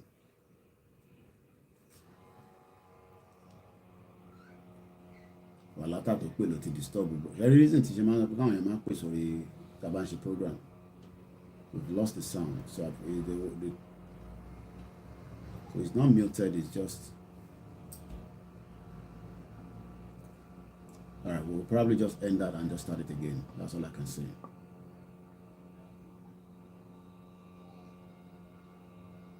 All right.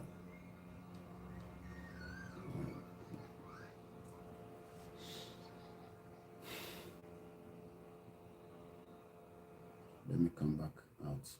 See the reason why they say people should not. Kilanja DND, whenever you're doing it, like, I'm using the phone to do live streaming now. So how am I going to put it on DND? I don't explain to me, please. Because phone I'm finishing live streaming. And it's because Walata knows the line. It's a special line that nobody knows. Okay, so no more sound. So what I have to do is I have to end this broadcast from here and then start it again. I will man change. If you know about I'm in by anyway, because until I'm mute anyway, so the sound is gone. I just stop it and just start it again. Please do not call ó dẹ̀ ti wá padà ṣá. Okay, ó dẹ̀ padà ṣá. It's one of those things. We just start again. You don't know where we go. Tell about the software about the phone and this is what happened. How long the rally is going to last for, I don't know. Igboho is going to go. Don't ask me those kind of questions. You will not get an answer from me. We leave that for the Alale to decide. Baba Akintoye will be there. Don't ask me those kind of questions. Unity will be there. I don't know. But one thing I just say is every one of you should go and prepare for the rally. That's all I can say. So let's read this quickly and then we can then get our line open in no time. Please. Thank you so much. 18th rather is today's date. You're watching a live transmission. So let's go into it. Since 1914,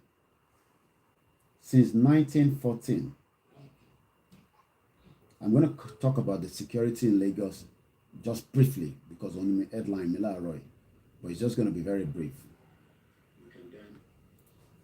Sir Abubakar Tafawa Balewa, the man who as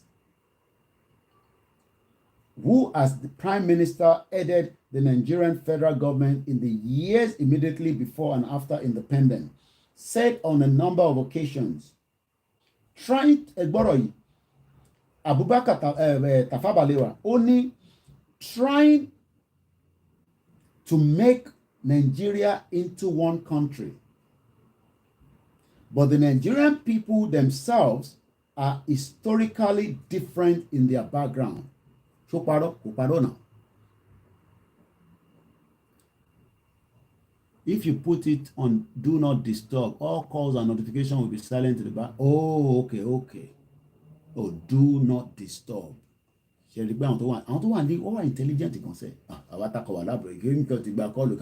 think I'll be doing that now. But the other reason why I don't want to do that is because that line T and that line can never be good on, and I'm sure Walata did not know I'm live. He would never have called that line. So, but line T Ati Baba Akintoye àtàwọn bẹ́ẹ̀ bẹ́ẹ̀ lọ tó yẹ pé I cannot allow that, But because, like I said, it will reason mo ṣe láti gbóhùn padà ni pé is a very maybe it could be urgent. That's why I have to check it. So, but he will never call me when I'm live. Even Chief will never call. If he has to call, that means it would have to be very, very urgent because Chief watches the program. Even though he might not be sitting there watching the whole program, but I already told him I'm going live. So, and if there's any need for him to contact me, there's always another back door that he can reach out to me. So, let's continue. Sir Abubakar Tafawa Balewa, Egboro Idada. Sir, I'm talking about even after independence, everybody knew that the country was never going to work. Mokinda da ẹ̀gbọ́n mi, kò sí bá ṣe fẹ́ àwọn senior journalists wà without appreciating them. You should be sleeping now because he's in she Canada anyway, shall be US. I think you said you moved there. I think I mix it up now. Bayo Oluwasami. I'm sure some of you have you've read a lot of his article on Sahara Reporter. These are Yorubas that have used their pen and paper to tell not just Buhari, all these shit old politicians. So people like that, the politicians will never like them. And what a lot of you don't understand is that some of us will never want to come back home as it is right now until the Yoruba nation is achieved, where we have a system that is working. So even if anything wants to happen, we can go after whoever wants to. Like I live here in the UK. A lot of people were calling me only, somebody did a video or something of sort, I don't know, and then there's one to arrest me. Why they arrest me about that? So do they shell in the UK? I leave that for you to be thinking in your mind. You say, I'm going to arrest me, one let me, draw to be MI5 gan mọ̀ pé ìtagbédání owó gan FBI gan mọ̀ ìtagbédání ò ṣeré. They know the truth. Wọ́n mọ̀ pé there's a kingdom called Yoruba before. Ẹ̀tọ́ wa dẹ̀ là ń jà fún. So But because some of you listen to all this Pilado, SOJ, so you get yourself confused. Ṣé mi tí mo ṣe program lánàá ni ẹ̀kan tó because ẹnìyàn ò lọ́wọ́ èmi náà because SOJ ló fẹ́ wà àti Pilado. Imagine èmi jókòó síbí báyìí mo ṣe program lánàá a ṣe lórí Star Radio ẹni ẹ̀ṣẹ̀ wà ń pè lálẹ́ Mr. Koiki àwọn gbọ́ pé kíní kan mo níbo lẹ ti gbọ́ yẹn because ẹnìyàn ò wà wá fúnra wa àwa tẹ́ ẹ kọ́ wò wá so imagine kò tó bá pẹ́ nìyẹn wo program lánàá ni at least ẹ̀mẹ́ta ni mo fẹ́ jáde lánàá at least ẹ̀ka tó sọ pé méjì mo jáde láàárọ̀ ajé Star Radio after Star Radio mo tún sọ̀rọ̀ díẹ̀ because some of you that's why I don't say báwọn kẹ́ share báwọn máa share it's not my job is to deliver the message because ẹni yẹn sì lọ wo Pilado owó SOJ wo àwọn blogger tọkọ máa lo headline oríṣiríṣi I understand but anyway so since 1914 no I go back again a little bit because I got to she line one instant because I only have limited time before the studio at 11 o'clock. Sir Abubakar Tafawa Balewa, the man who mẹ́ta náà la ṣe àṣekàn láàárọ̀ àṣe Star Radio mo tún ṣe Naija Voices mo tún sọ ẹ̀mẹ́rin mo jáde lánàá èèyàn kan ṣẹ̀wá ní wọ́n mú èèyàn kan gbàtẹ́ pé wọ́n program táwa ṣe bọ̀ wọ́n lè register sọ́dọ̀ àwọn Pilado àwọn SOJ ibi tó yẹ kọ́ register sí kọ́ gbọ́rọ̀ kọ́ gbọ́ títọ́ báwo ni mo ṣe máa ṣe program 4 hours níyàn kan máa ṣe sọ pé wọ́n ti arrest ọ̀tá wọn it's unbelievable our people and these are people that say they follow Yoruba nation ìyẹn náà lè ṣe máa ń gbọ́gbọ́kúgbọ́ pé wọ́n ti mú Ìgbòho wọ́n ti ṣe kinní kan àwọn àjọkọ̀ sí ìbàyẹn ní sìn àṣẹ program 3-4 hours wọ́n á bínú yẹn kan tó disturb broadcasting and some person message ẹni ẹ̀bí àwọ̀ wà wẹ̀ pé kọ́ má ti pè mọ́ please don't call.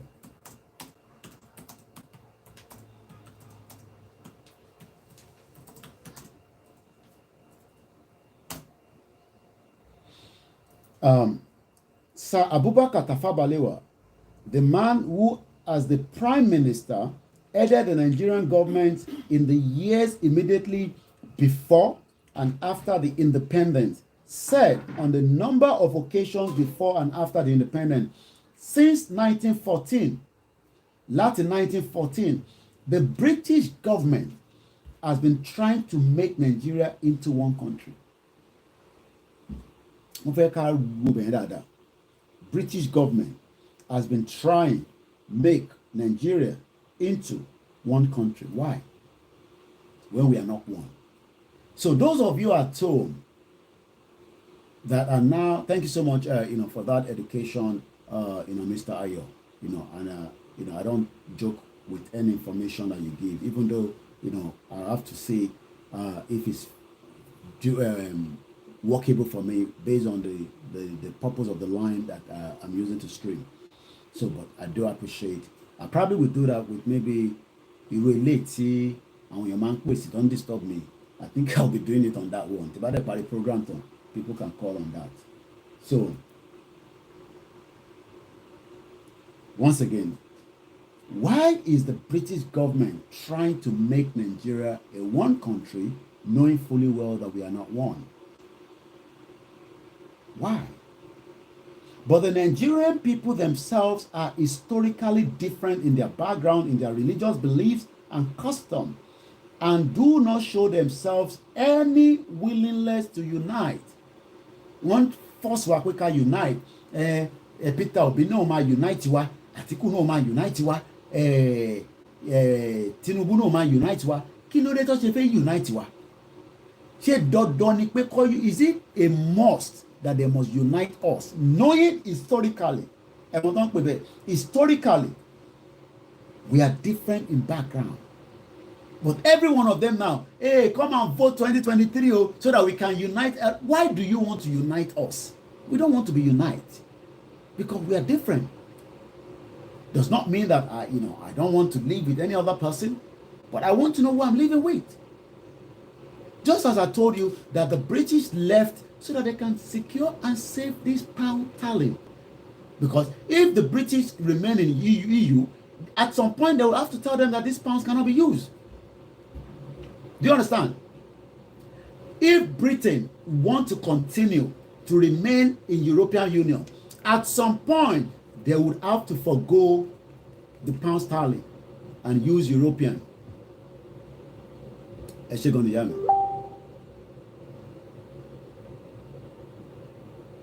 Nigeria is 100 years and the nation has been since thousands of years. So why do we want to? Because evidence have proved it. Even Tafawa Balewa said so. But it is the British government that is trying to unite us. Remain in one Nigeria. Yes, it's like they're forcing us, stay in Nigeria, stay in Nigeria, stay in Nigeria. Holy Ghost fire, stay in Nigeria. Holy Ghost fire, you must stay in Nigeria. Why? Let's get the line open while I continue. So the line is officially open. About the number sitter, if you know the number, please, you only call the studio line. Do not call any other number apart from my studio line. Why is the British wants to unite us? Enough, unite. We don't want to unite. We want to live separately. I want to have my own citizenship as a citizen of a Yoruba land, Yoruba kingdom, the Dua Republic, whatever we want to call it. It will be entirely up to us to decide. We don't want the British, or the Americans or the Western world, to try to unite Nigeria. Then any debt that we are owing, just as Britain is owing debt to EU, these are paperwork that will be resolved. It's as simple as that. So the fear, in the minds of millions of you that when we break up, what about my money in my bank? There's nothing wrong with your money because we haven't got any problem with the banks that are operating in Yorubaland as we speak right now. Even before we say somebody have already called Emma Wanonison, and I'm going to ask the person,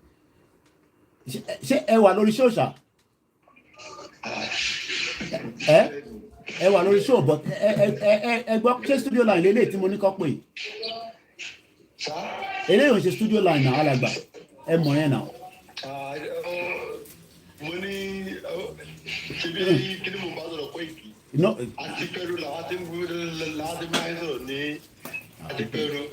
ẹni sùúrù ṣẹ́rísìn pé ó máa pẹ́ ká tó tabá náà fẹ́ jẹ́ kí gbogbo èèyàn gbọ́rọ̀ Yorùbá nation 20 years from now lọ anywhere ẹgbọ́n sókè láti pẹ̀lú ẹgbọ́n sókè. nǹkan tó ṣẹlẹ̀ pé kódà ní àárọ̀ yìí mo yìí sọ fún àwọn èèyàn kódà ní mọ́ṣáláṣí ibi tá a ti lọ àwọn ọ̀pọ̀lọpọ̀ àwọn èèyàn wà ní àdúgbò àwọn ibi tó yẹ pé wọ́n kílẹ̀ ayọ́ ó ti tọ̀ sí wọn létí tá a bá ń sọ̀rọ̀ pé wọ́n Nàìjíríà lè wọ̀ fún wa àgbàdo ìlọ. kí ló máa ń sọ fún yín tẹ́ bá sọ fún wọn pé wọ́n Nàìjíríà lè wọ̀ kí ni nǹkan táwọn máa ń sọ fún yín láti inú mọ́ṣáláṣí. níṣẹ́ ló máa sọ fún pé tá a bá tẹ̀ fẹ́ gba Yorùbá nation pé àwọn Ọbásanjọ́ àwọn Tinubu nǹkan kan ló máa gbà fún wa pé ká kọ́ dìbò náà ká bá dìbò ní ìbò 1999 constitution tó fi dìbò yẹn òun náà 1999 constitution kò sí president tó bá máa dé orí president yẹn á ti búra ó dé tó ó kàn máa scam wa pé tó kọjá kó wòye dé bẹ̀rẹ̀ kọjá kó wòye dé bẹ̀rẹ̀ lọ. tẹ́ bá wá sọ yẹn fún wọn kí ló máa ń sọ tẹ́ bá wá sọ yẹn fún wọn mo kàn fẹ́ géèmì nǹkan tẹ́ máa a conversation tó ń lọ láàrin ẹ̀yin àti àwọn tí wọ́n ń disagree mo kàn fẹ́ understand kẹ́yìn bá wá sọ ariwo pọ̀ ṣé ẹ wà nínú balùwẹ̀ ní nǹkan korobá tó ń dùn yẹn ó ṣòpè bí abínú balùwẹ̀ àbíbí. àwọn ọmọ ìyá ọmọ ọdún àkọ́dún mò ń gbọ́n ẹ̀ korobá ni mò ń gbọ́n bẹ́ẹ̀ tó ṣe àdẹ́sẹ̀ kúrò níbi tẹ́tí lọ ṣe gáàni mo ní ṣe lọ ṣe gáàni. mo ní tìdúró tí bàbá wọn sọ́tọ̀ gbogbo wọn pátápátá tó pé wọ́n ti ẹ̀kọ́ torí pé wọ́n ti mọ̀ pé tẹ́lẹ̀ tó máa dé bàbá yẹn ọjọ́ ẹ̀jẹ̀ tó máa ń kówó fún pé kó máa fún àwọn èèyàn káàkiri àti pé bóyá ó ní 4,000 ó ní 5,000 kó má sọ wọ́n ti di pé election ti fẹ́ dé báyìí wọ́n ti mọ̀ pé ìjẹta wọn ti fẹ́ dé wọ́n sọ fún wọn pé at least ẹ ti mọ̀ pé ìjẹta ẹ mọ̀ pé favour ti tọ̀dọ̀ yín self interest ti yín ẹgbẹ́ fi kó bá gbogbo ọ̀dà sókù àwọn ọmọ tó tún bọ̀ lẹ́yìn ọ̀pọ̀lọpọ̀ àwọn èèyàn ayọ̀ ti tọ̀ sí wọn létí. ayọ̀ ti tọ̀ sí wọn létí. ṣé àwa gbọ́ ẹni sùúrù because agbọ́dọ̀ because number one line number tẹ pèsè níjọ́ mi ẹ má pèsè number yìí mọ́ number yìí ò kì í ṣe studio line ṣe gbọ́ kan tí mo sá lágbà. mo ní number tẹ pèsè tó bá tún dọ̀la tá a bá ní kọ́ pé ẹ gbọ́dọ̀ pè sórí eléyìí because eléyìí ò kì í ṣe studio number.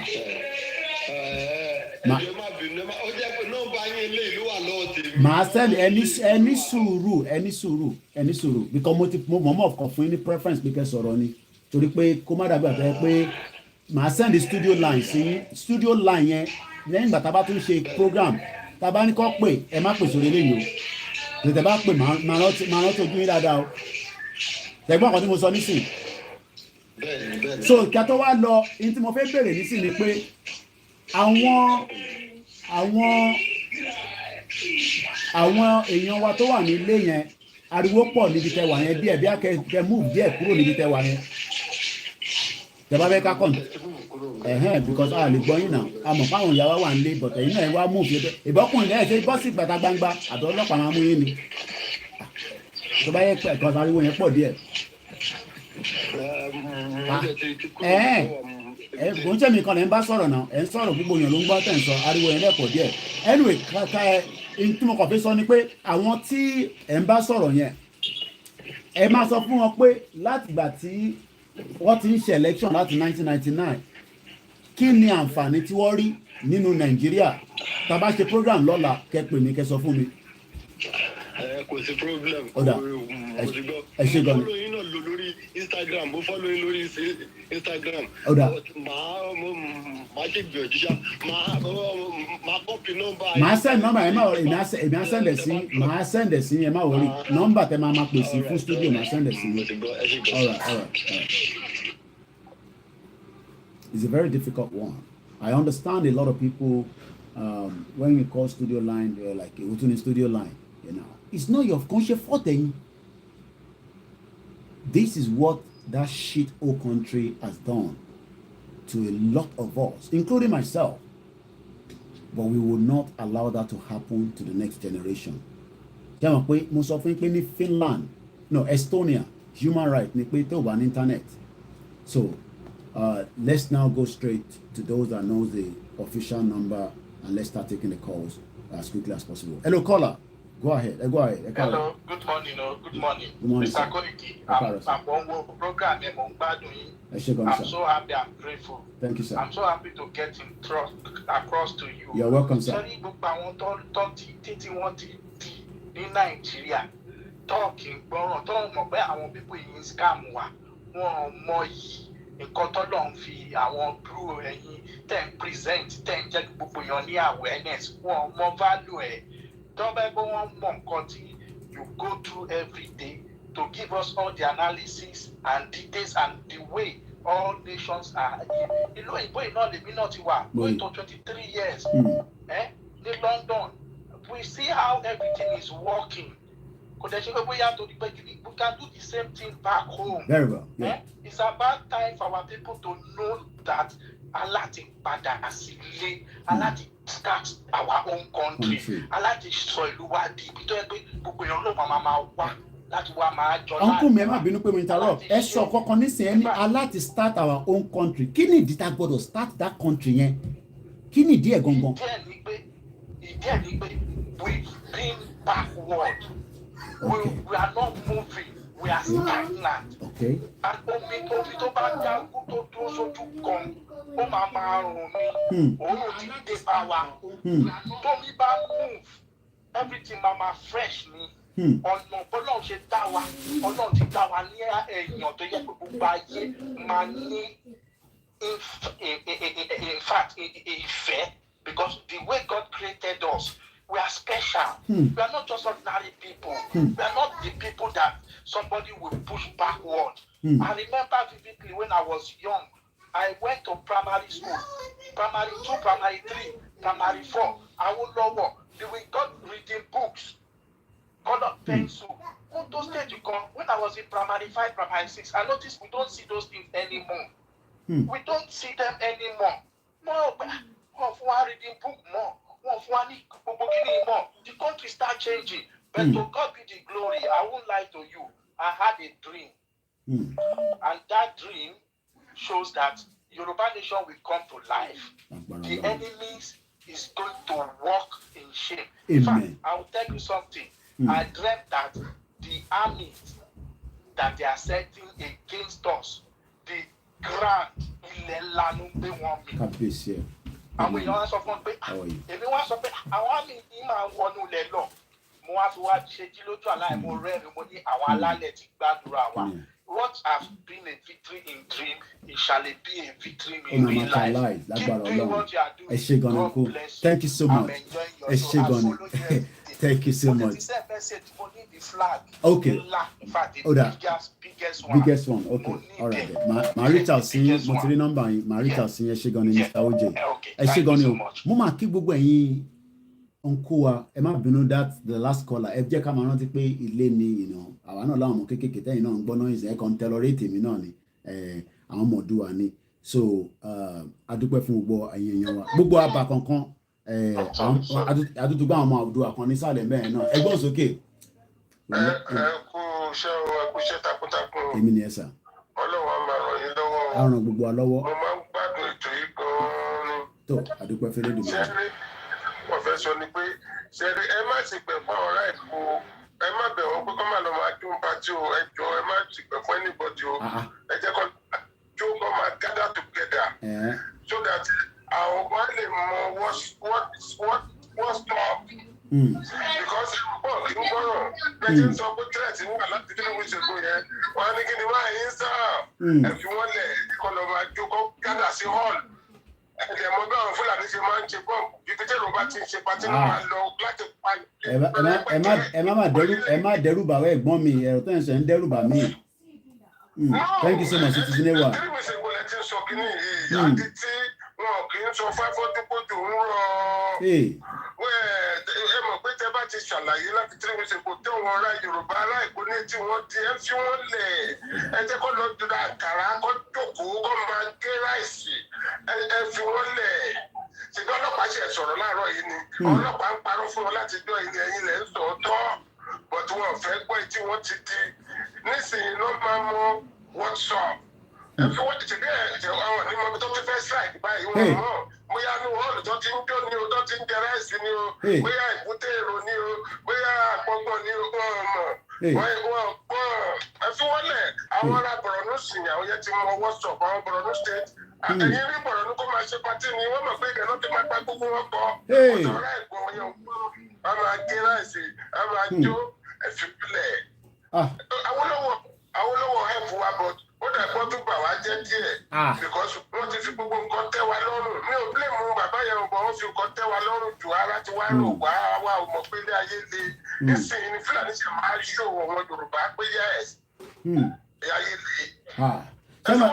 ẹ̀gbọ́n mi ṣe mọ̀ pé bẹ́ẹ̀ ṣe ń sọ̀rọ̀ lọ́wọ́lọ́wọ́ báyìí má bínú ọ̀nkú mi mo kàn ń lọ wo òun lélẹ́yìí security operatives of Isolo Division arrest a fake naval officer, Anthony Iwere, at about 1800 at Sele area of Lagos State, following information received from members of the public regarding the suspicious moves of the alleged fake naval officer.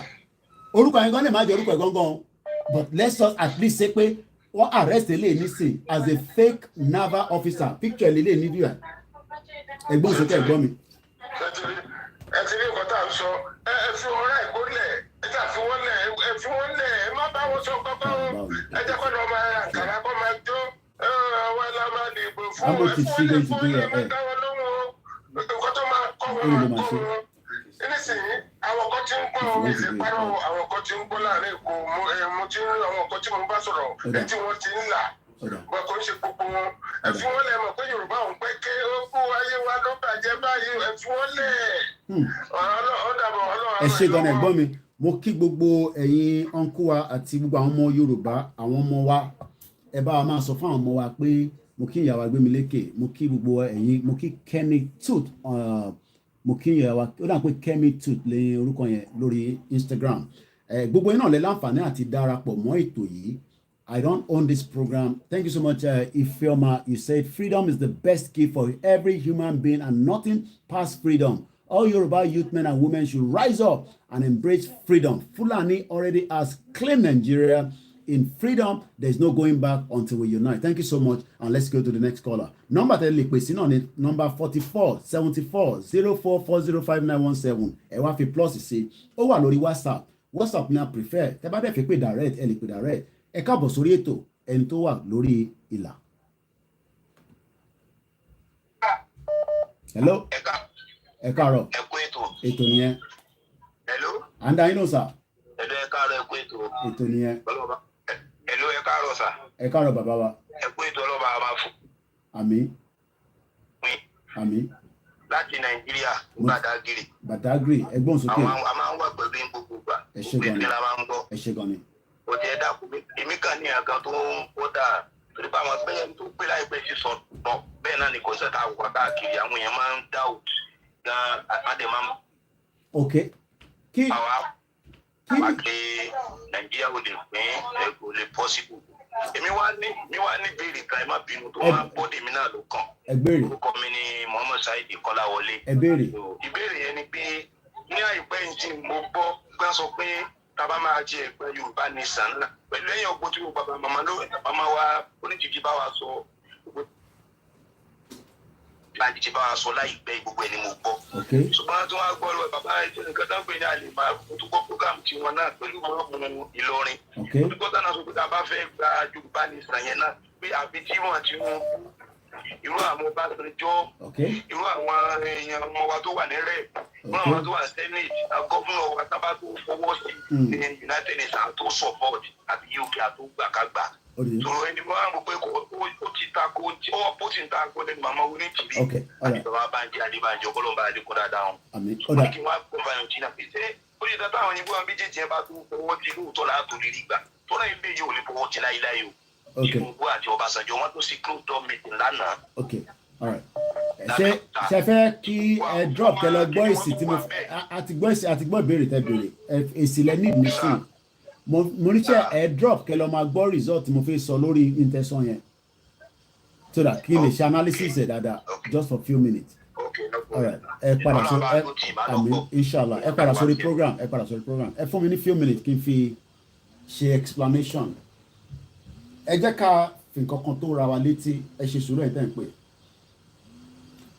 A lot of presentation ó máa yàtọ̀. A lot of bá ṣe fẹ́ kúrò nínú Nàìjíríà kò lè jẹ́ ọ̀nà kan. Ẹ má yẹ ká expect pé ọ̀nà kan ni a máa fi kúrò nínú Nàìjíríà. Nigeria will be divided on different multiple fronts.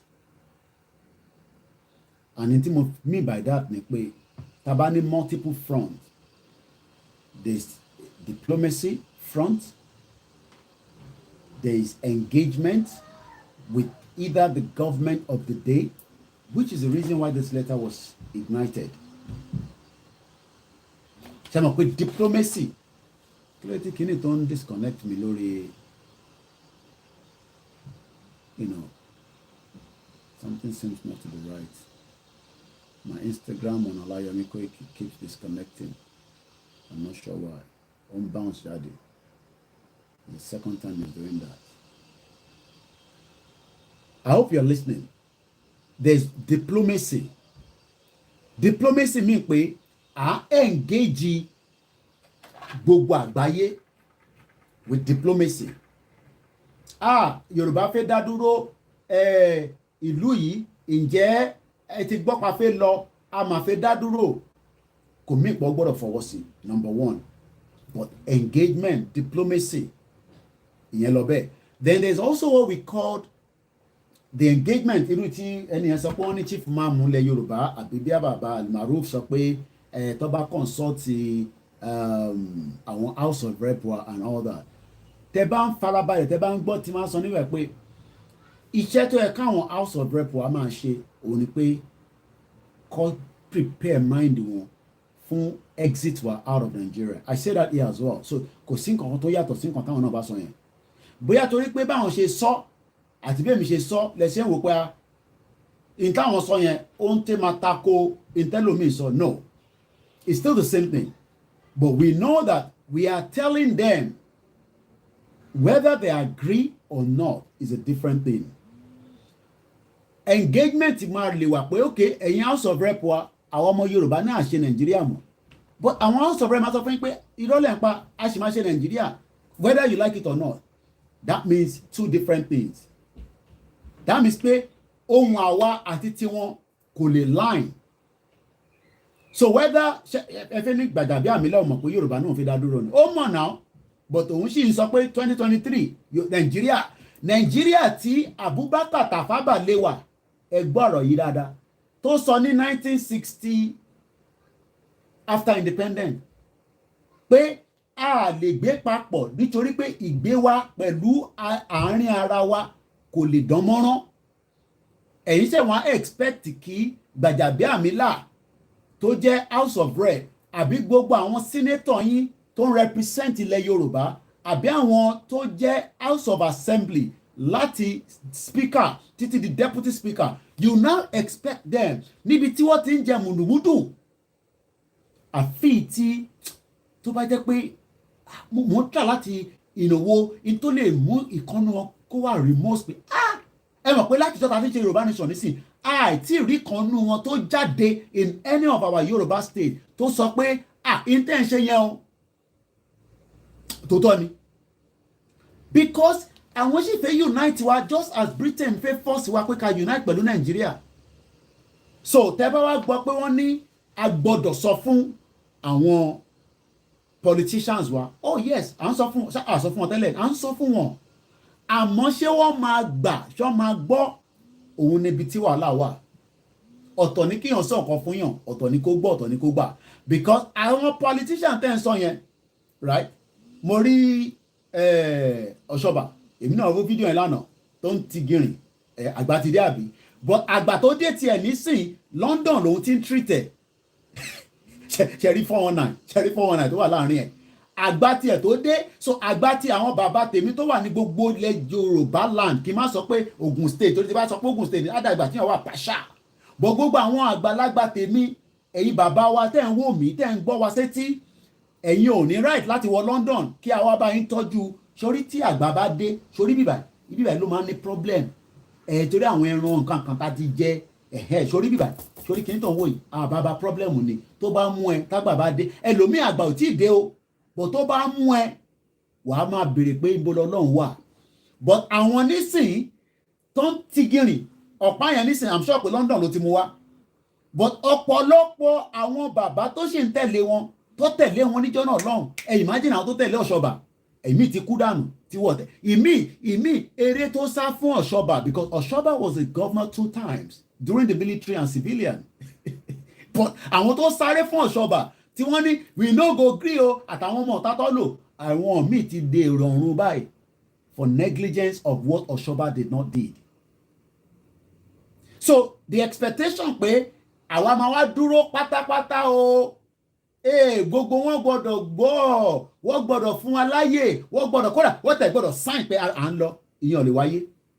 Ẹni Koiki ló sọ bẹ́ẹ̀, does not mean that ntí bàbá wa Chief Imam sọ I disrespect it or I disagree, but what I am saying is ní dúró fún àwọn yẹn because tá a bá dúró, mo sọ fún yín 30 years from now a ṣì wà lórí afẹ́gbà Yorùbá nation, because àwọn akọ́kọ́ sọ fún yín pé ká kọ́kọ́ èèyàn kan tí ó pè mí lára àwọn ẹ̀gbọ́n wa kan ní bíbá, mo fẹ́ go into too much detail because ẹni tí wọ́n sọ yẹn wọ́n sọ́dúnkọ̀ ẹ̀ fún mi o, but ẹni yẹn ó ṣeé ṣe kóun náà gbọ́ program yìí, ó mú ìyàwó ẹ̀ àtàwọn ọmọ ẹ̀ ó wà nílùú òyìnbó báyìí, ó dẹ̀ ń sọ fún ẹ̀gbọ́n yẹn pé ẹ jẹ́ ká kọ́kọ́ lọ dìbò náà kóun lè rí owó. Can you imagine? Ó ní kóun kọ́kọ́ rí owó, ẹ̀yin tẹ́ wà nílùú òyìnbó nísìn, àwọn ọmọ Oòduà, àwọn ọmọ mi tó wà ní bíbá yìí nísìn, èmi ò lè rán wọn lọ sí private school because tí bá máa rán wọn lọ that means pé Yorùbá nation tàbí ṣe máa tẹ̀ kọ́kọ́ pàtì because tí bá ní mo ní ìdówó school wọn nísìn ṣe lè máa bí mi pé ṣe rán mi iṣẹ́ pé mo mú lọ sí I don't know what's going on, I'm just gonna let this go because ó fẹ́ máa stress me. I don't know why it's cutting out. So ẹni tó bá wò wá tẹ́lẹ̀ níbẹ̀ tó bá rí wa wá lọ wá wa lórí the other platform. Tí gbọ́dọ̀ tí mo sọ, so ẹ má jẹ́ ká fi ẹ̀mí wa pé àwọn tó jẹ́ politicians yín, kódà àwọn tó jẹ́ gbòógì politician níjọ́ náà lọ́hùn tí wọ́n ń pè ní Abubakar Tafawa Balewa, ṣe bóun ló wà nínú kan tí mo kà sí bíbá. Thank you so much, good news. Abubakar Tafawa Balewa says, and I quote, Sir Abubakar Tafawa Balewa, the man who as the Prime Minister headed the Nigerian federal government in the years immediately before ní ìgbà àti lẹ́yìn tí a gba independent since 1914. The British government has been trying to make Nigeria into one country. You are now expecting the politicians that have been used to also pin us down to give us pass mark and say, okay, Yoruba nation, ẹ máa lọ. Ìyẹn ò lè wáyé. Ǹjẹ́ wa máa wá dúró de àwọn yẹn? What we are saying is, we are not going to wait. Because if anybody is telling you to wait so that all the politicians will agree and align and believe us, 10, 20 years from now, we are still on this journey. Mo ti rí logo ìyá tó bí mi lọ́mọ. Ẹ káàbọ̀ sórí ètò. Mo ti rí logo wọn. Very unusual because I thought she would probably still be sleeping by now. Because she's a very, very busy woman. Àti lo analysis ọ̀rọ̀ yín lé àárọ̀ again. She left Nigeria in the 1991 because of the exchange rate. So don't expect too much from all these fake politicians that you are calling Nigeria 419 Barawo. Ẹni tí mo sọ yìí, ìyàwó àtàwọn ọmọ ẹ̀ wà lábroad bá ṣe ń sọ̀rọ̀ yìí.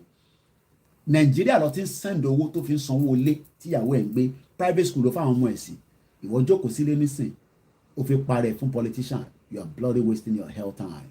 Yoruba nation has come to stay. Ẹgbọ́n sókè yàwá. Káàárọ̀ àkùṣe. Báwa ni ẹ.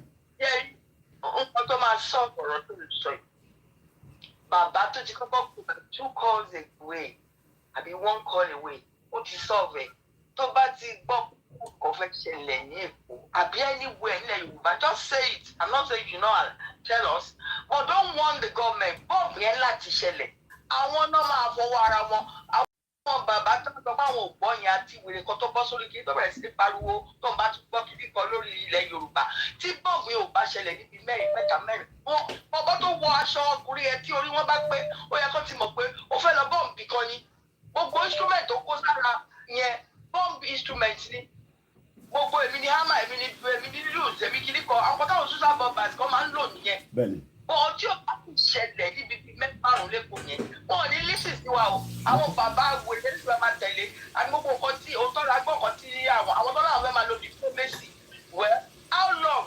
Kọ́ ló máa lo diplomacy over fighting them? But the point is, Ọlọ́run gbọ́dọ̀ máa bá wa accelerate ọ̀rọ̀ yìí by that nǹkan tó máa bẹ̀rẹ̀ sí ṣẹlẹ̀ lẹ́kọ̀ọ́ àti ilẹ̀ Yorùbá mi. We will come and tell them, ẹ tó bá létí kó gbọ́, but don't warn the government, don't even warn them. Jẹ́ kó forí fa. Àwọn oní pàtí yẹn kó forí fa, àwọn oní Nollywood yẹn kó forí fa, àwọn bàbá alárìnká yẹn kó forí fa. Wọ́n á ṣẹ̀ wá máa sábọ̀ pé wọ́n gbà wọ́n. Nǹkan tó máa tẹ̀lé nìyẹn. God bless you. Ẹ ṣé gan ni. And let me just give you those headlines. Èmi kúkú kọ́ ni mo kọ́ nísìn. But this is the headline according to what we have. And I'm going to give you 3 different headlines from 3 different media papers in Nigeria. Let's go to People's Gazette. Security threat. Police commissioner declared Lagos under partial law. Mr. Alabi said the partial lockdown was for a purpose, stressing that the police and other security agencies in Lagos were ready for any intruders. Ṣé rántí pé bàbá wa Ọ̀jájá the second tí mo ṣí fìlà fún wọn Ọọ̀ni of Ifẹ̀ said something after the Owo attack, and I'll tell you what he said. He says the same thing, which is the same language tí wọ́n lò yìí Owo attack. Mo fi lọ mú, this is what ẹni sọ̀rọ̀ ẹ̀ tẹ́ ń pè wá. Mo fi lọ wo headline tí wọ́n lò nígbà yẹn. Ntí bàbá wa sọ nígbà yẹn òun lélẹ̀. Owo massacre, Yoruba can't be overrun. But as we speak right now, 3 different headlines. The first one is Gazette, security threat. Police commissioner declares. Tó bá ní wọ́n declare, that means pé wàhálà ti dé. Ẹ mọ̀ pé mi máa ń try láti increase the tempo yẹn. Because èmi gbọ́dọ̀ jẹ́ kẹ́ mọ̀ pé declare, tó bá sọ pé wọ́n declare nǹkan, ẹ kọ́ àwọn náà fẹ́ declare Yorùbá nation. That means pé wọ́n ti declare Lagos state bá ṣe ń sọ̀rọ̀ lọ́wọ́lọ́wọ́ nísìn under partial lockdown. You got to be very, very vigilant. Good morning, Moses. Let's go to the second headline. Vanguard. All this was yesterday. I started shouting 3 weeks ago. Security threat. Effective total Okada ban in Lagos. Monarch and stakeholders are telling Sanwo-Olu. Àwọn bá ti ń gbóhùn sókè díẹ̀díẹ̀ o. Monarch. Tó bá pe monarch, àwọn ọba ló ń pè bẹ́ẹ̀. Pé ha! Ó dà pé nǹkan tá à ń sọ yìí ti dé.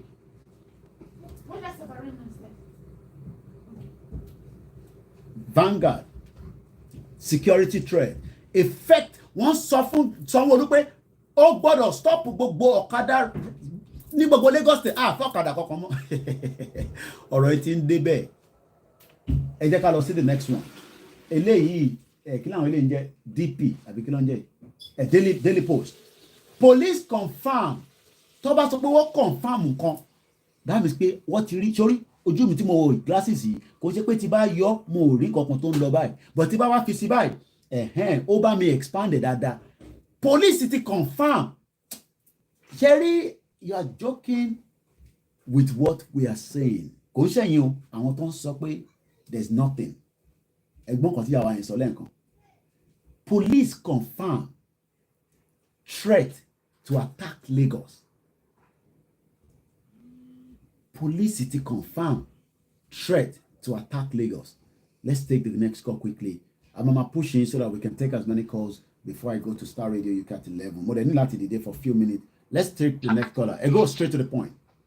And good morning once again to every one of us. So, how are you, sir? Yeah, it's no longer news. But the thing is, tell us pé àwọn politicians come and dúró come and answer the people where wọ́n ti dáràn báyìí. My own advice fáwọn ti Lagosians come and lecture you time tàwa yìí kó nílé gbélé ni o. Okay? Okay. Time come on church, carry my church to the phone because it's just. Thank you on the Twitter, Mr. Olabishi. Okay. Agboye sir.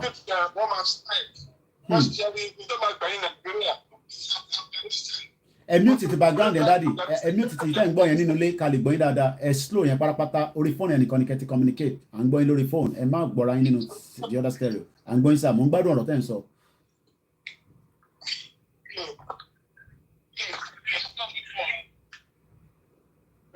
Nothing is what I'm not. Okay, all right, go ahead. It looks like there was another sound coming out, but go ahead. I'm going, sir. Go ahead, Daddy. Okay, let's wait for him to come back. Go ahead. Line is back. Go ahead. I'm going. Okay. In Nigeria, she might not be because I don't know. Yeah. Thank you, Amaruchi. So Keto Lord Daddy, so what should we do in terms of this threat? I know it's not about the Yoruba nation to go and do anything because we don't have the money is in the governor's house. But what should we do more, in terms of, because right now, our people are there. I have family in Lagos, I have family, friends, even the Yoruba people are my family. What should we do? Anything so advantage, I don't know whether they're going to listen to you or not, but what should we do? Because there is now a threat, there's an imminent threat in Lagos State, and this is no longer Koiki, yes, last year. Go ahead. Line ain't go in and out. Go ahead quickly. Jerry, now you're anywhere that like all this I'm parking petroleum petrol tank. I don't go Stay away from there. Okay? Allah about you. One have to be to learn. You have to see what we are seeing too. One my many of them. I've been saying it before. One my one big time. I'm buying and the me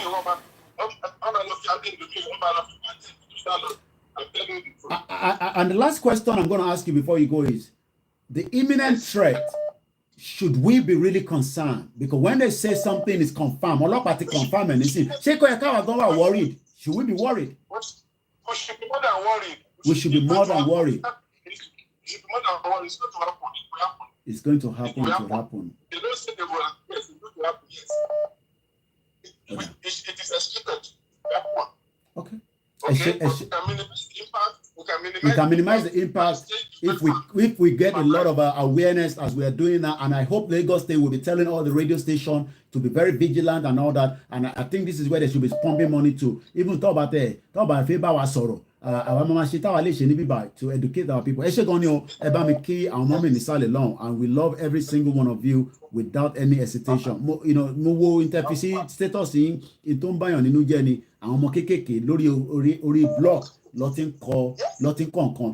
Kẹ́tọ́ lọ dáàdì ṣe mọ̀ pé nígbà tí mo kọ́kọ́ rí t'Ògùn state yẹn, ẹjọ́ ẹ má pè wá lórí tó bá ń ṣe ẹ má ṣe sùúrù ni. láti Dublin àbí Ireland ẹ jọ̀ọ́ mo bẹ̀ wá ni a ti sọ fún yín kẹ́ má pè wá ju studio line lọ ṣé mo pé nígbà tí wọ́n kọ́ rí t'Ògùn state yẹn èèyàn fẹ́ lè sọ pé rọ́ ni ṣá ọ̀ǹtì tí gómìnà gan wá ní kọ́ lọ kó tí a lọ síbẹ̀ ṣé mo pé ìgbà tí mo kọ́kọ́ rí kíní ẹ̀ mọ̀ pé nígbà mi ta bá rí nǹkan èèyàn lè ní photoshop níjàre kò sí nǹkan táwọn èèyàn lè ṣe nísìn ṣé mo pé ìgbà tí gómìnà wa lọ di pé ẹ mọ̀ pé ìgbà tí story yẹn wá ẹ mọ̀ pé sometimes àwọn náà máa wà very careful láti post kankan later tí mo rí ká gbogbo ẹ̀dẹ́ ẹ̀dẹ́ náà rà later tí wọ́n rí pé gómìnà tó dẹ̀ nìkan lọ kó tí a lọ síbẹ̀ dábìsí pé ilẹ̀ ilẹ̀ làwọn pípẹ́ yẹn jókòó sí lóòótọ́ ṣá. Yes, and one more, they are children are here going to school. Kábíyèsí Ọlọ́run. They are great places going to school. People should stop going to church right now. Kọ́jọ́ káwọn àwọn mega bishop kọ́jọ́ kọ́ máa di àwọn mú kọ́ máa ṣe church wọn fúnra wọn. Otherwise wọ́n máa gbẹ̀lú níbẹ̀. People should stop things and lọ sí school. Just at some point wọ́n máa close market. Wọ́n máa close market, wọ́n máa close shop, wọ́n máa close everything. Everything close. Wọ́n máa fún wọn tọ́lẹ́kùn yẹn wọn ní jẹ́ tán ẹgbàá bí ṣe sọ fún wọn. ní jẹ́ tán.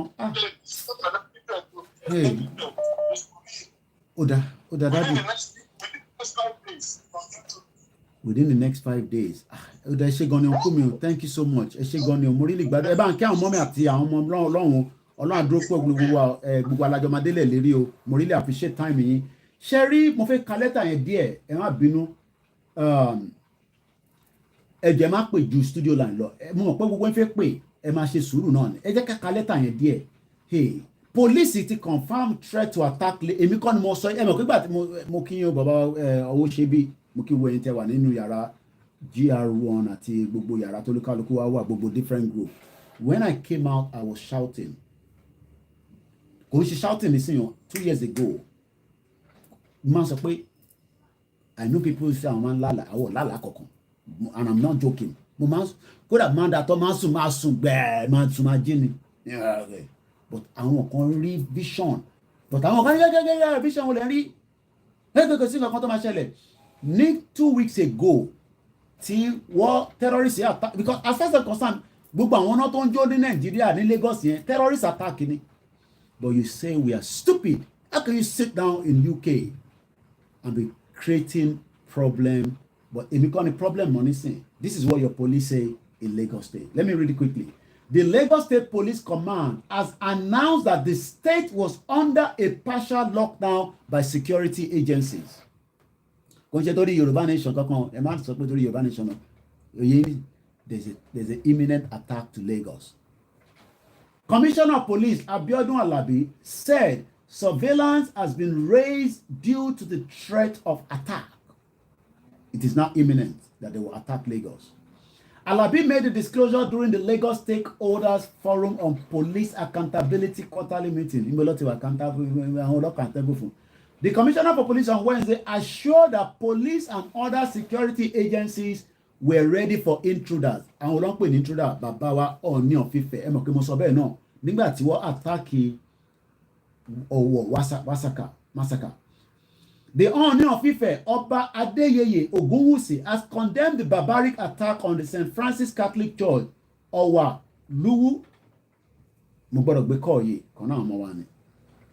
Náà mo ní kó pè mí tí bá ti wà lórí program. So what I'm going to do, I'm going to take another call from here and allow. Hold on, máa sọ̀rọ̀ púpọ̀ jù. Ṣá hold on síbẹ̀, hold on síbẹ̀. Hold on. Tó bá ti kó pè mí padà. All right.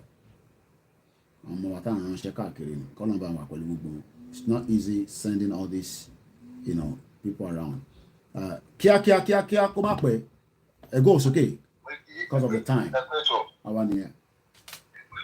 òru làwa náà wà ká wà yìí. I know that. láti aago mẹ́fà tó kọ́ sílẹ̀ program ọlọ́run gbàgbọ́ ọlọ́run bless ẹ mọ́. ṣe rí ọ̀pọ̀lọpọ̀ ẹ̀ láòrì yẹn ní ti àwọn ẹ̀fọ́ wa ẹ̀ jẹ́ bá rí yẹn ọlọ́kùn wa. And then àwọn Yorùbá máa ń sọ pé ajé aṣọ ọ̀nà onígbọ́pẹ̀rẹ̀ ọlọ́jẹ́ bàtọ́ bá sọ ẹwú àwọn tó lọ pàdé Tinubu ní ìlànà ṣé ó yẹ kó yẹn máa rí èrò tó bẹ̀ yẹn ó yẹ káwọn èèyàn wọ́n dẹ̀ mọ̀ pé ọ̀n kàmú wa ní Tinubu Daniel Ọbásanjọ́ can come together kọjọ jókòó máa bára wọn sọ̀rọ̀ ó yẹ kó ọpọlọ ó yẹ kó yé àwọn èèyàn pé aráàlú wọn tàn wá ó tì ìgbà tí ó yìnbọn wọn ò jọ ẹgbẹ́ mú lọ́wọ́ tàbí ìjọba ara wọn ṣe wọ́n á jókòó sìn wọ́n tó ń jókòó ọjọ́ pẹ̀pẹ́ àwọn èèyàn wọ́n ti rí màrà ọlọ́dún kí ìlàkàyè ọlọ́dún kù sí ọba gbé tó bọ̀. Ẹ ṣé gan ni. Once again, Baba Ooni of Ife used the same word, intruders, and I just want to complete the, his statement as at the time or massacre in Shele. This is what he said quickly. I'm going to take this call, but the caller would have to be patient. And Nisuru for me, Kinfisari brief there, just for 1 minute.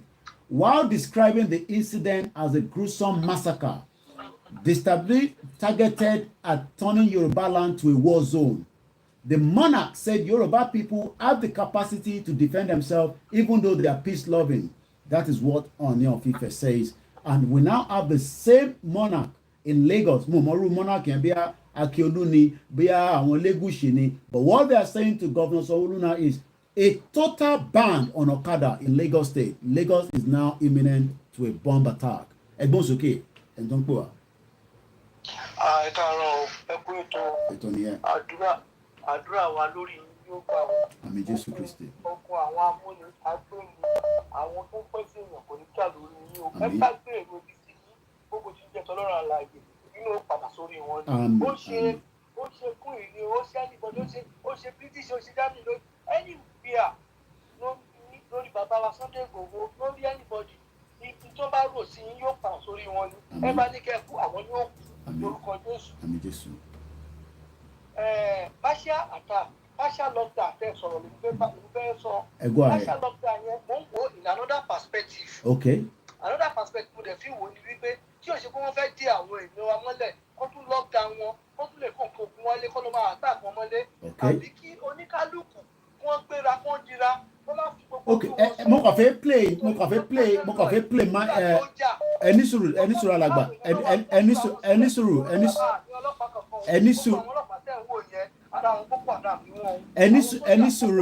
sùúrù.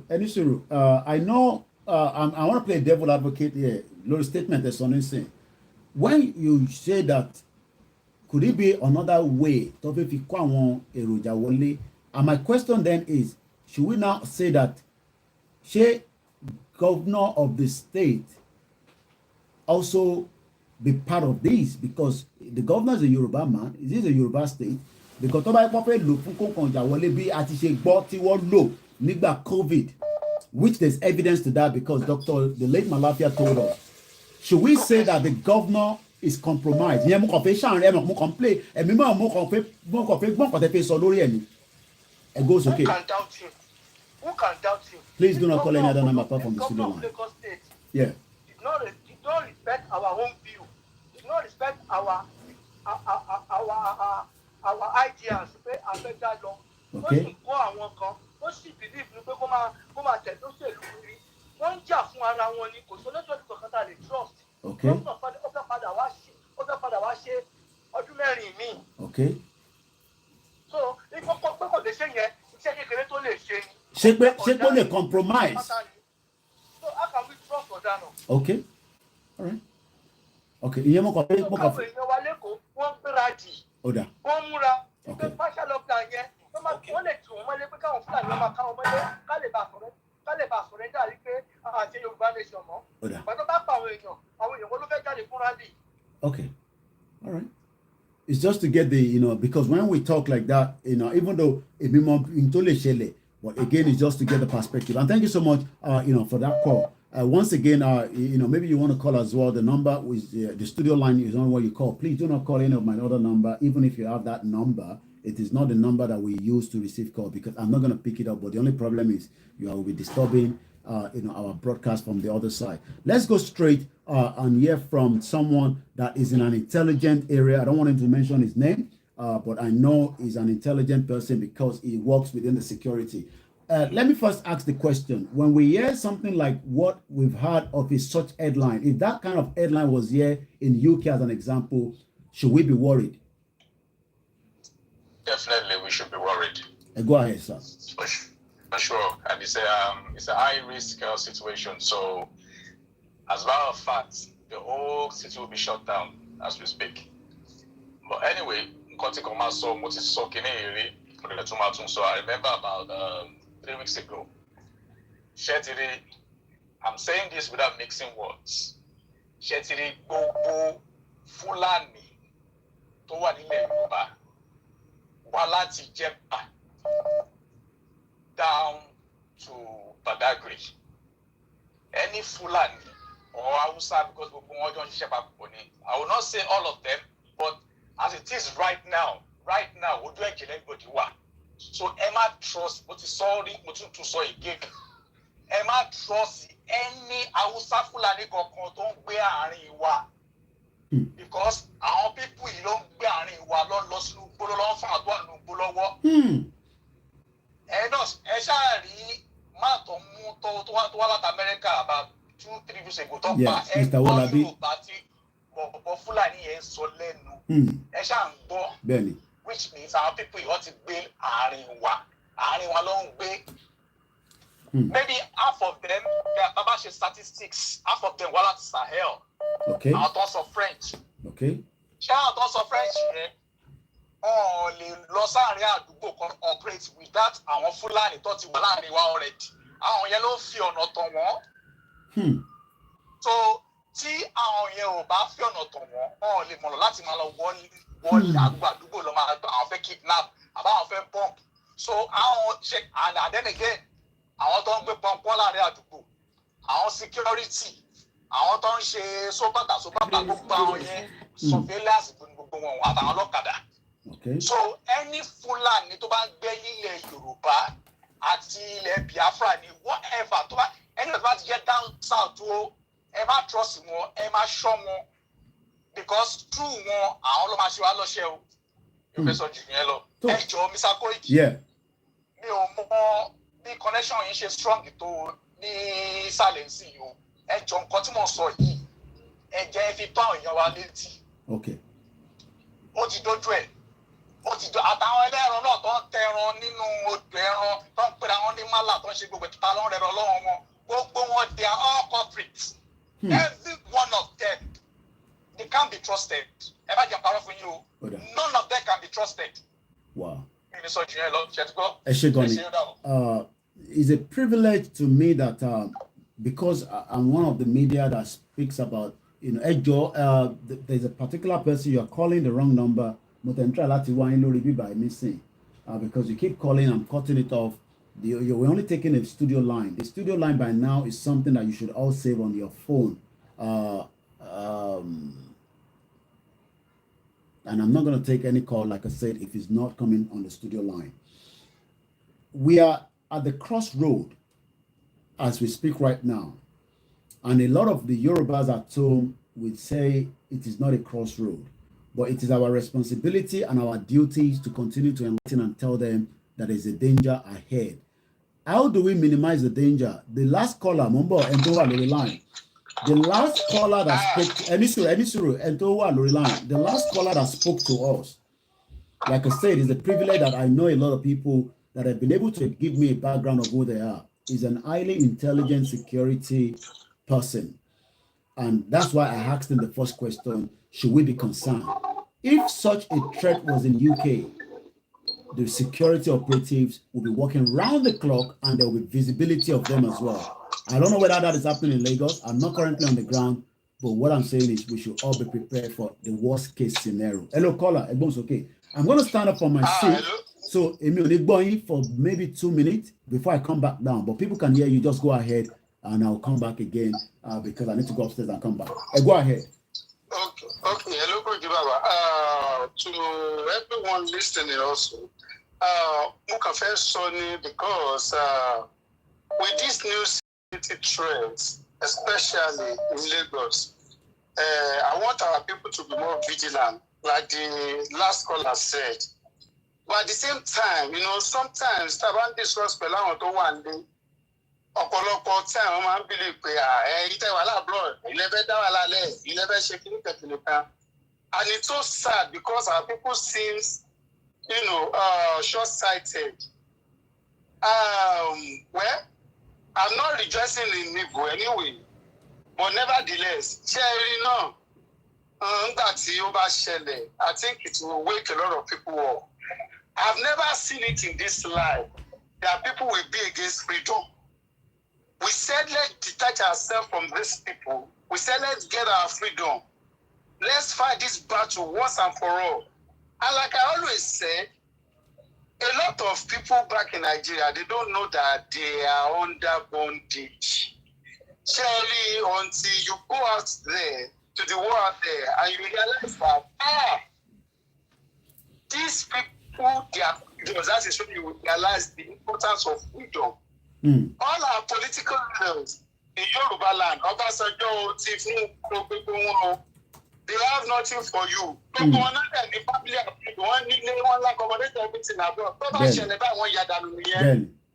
So if you are waiting on them, one day Obasanjo will wake up. He said, "Lie. Obasanjo has farm in the east, he has farm in the north, he has farm in the middle belt." He used the opportunity when he was in government to amass government and indigenous people land to himself.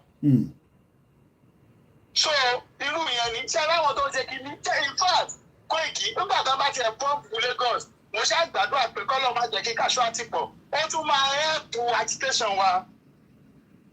because I want you to see the particular, the set of people don't really interested in Ukini.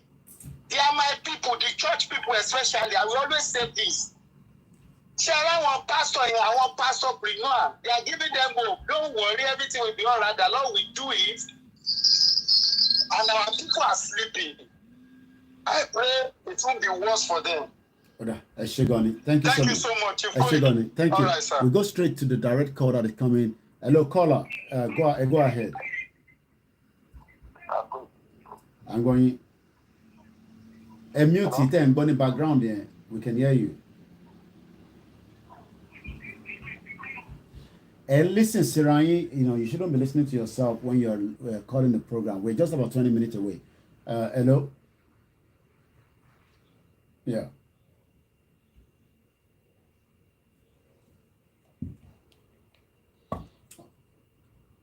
All right. Okay.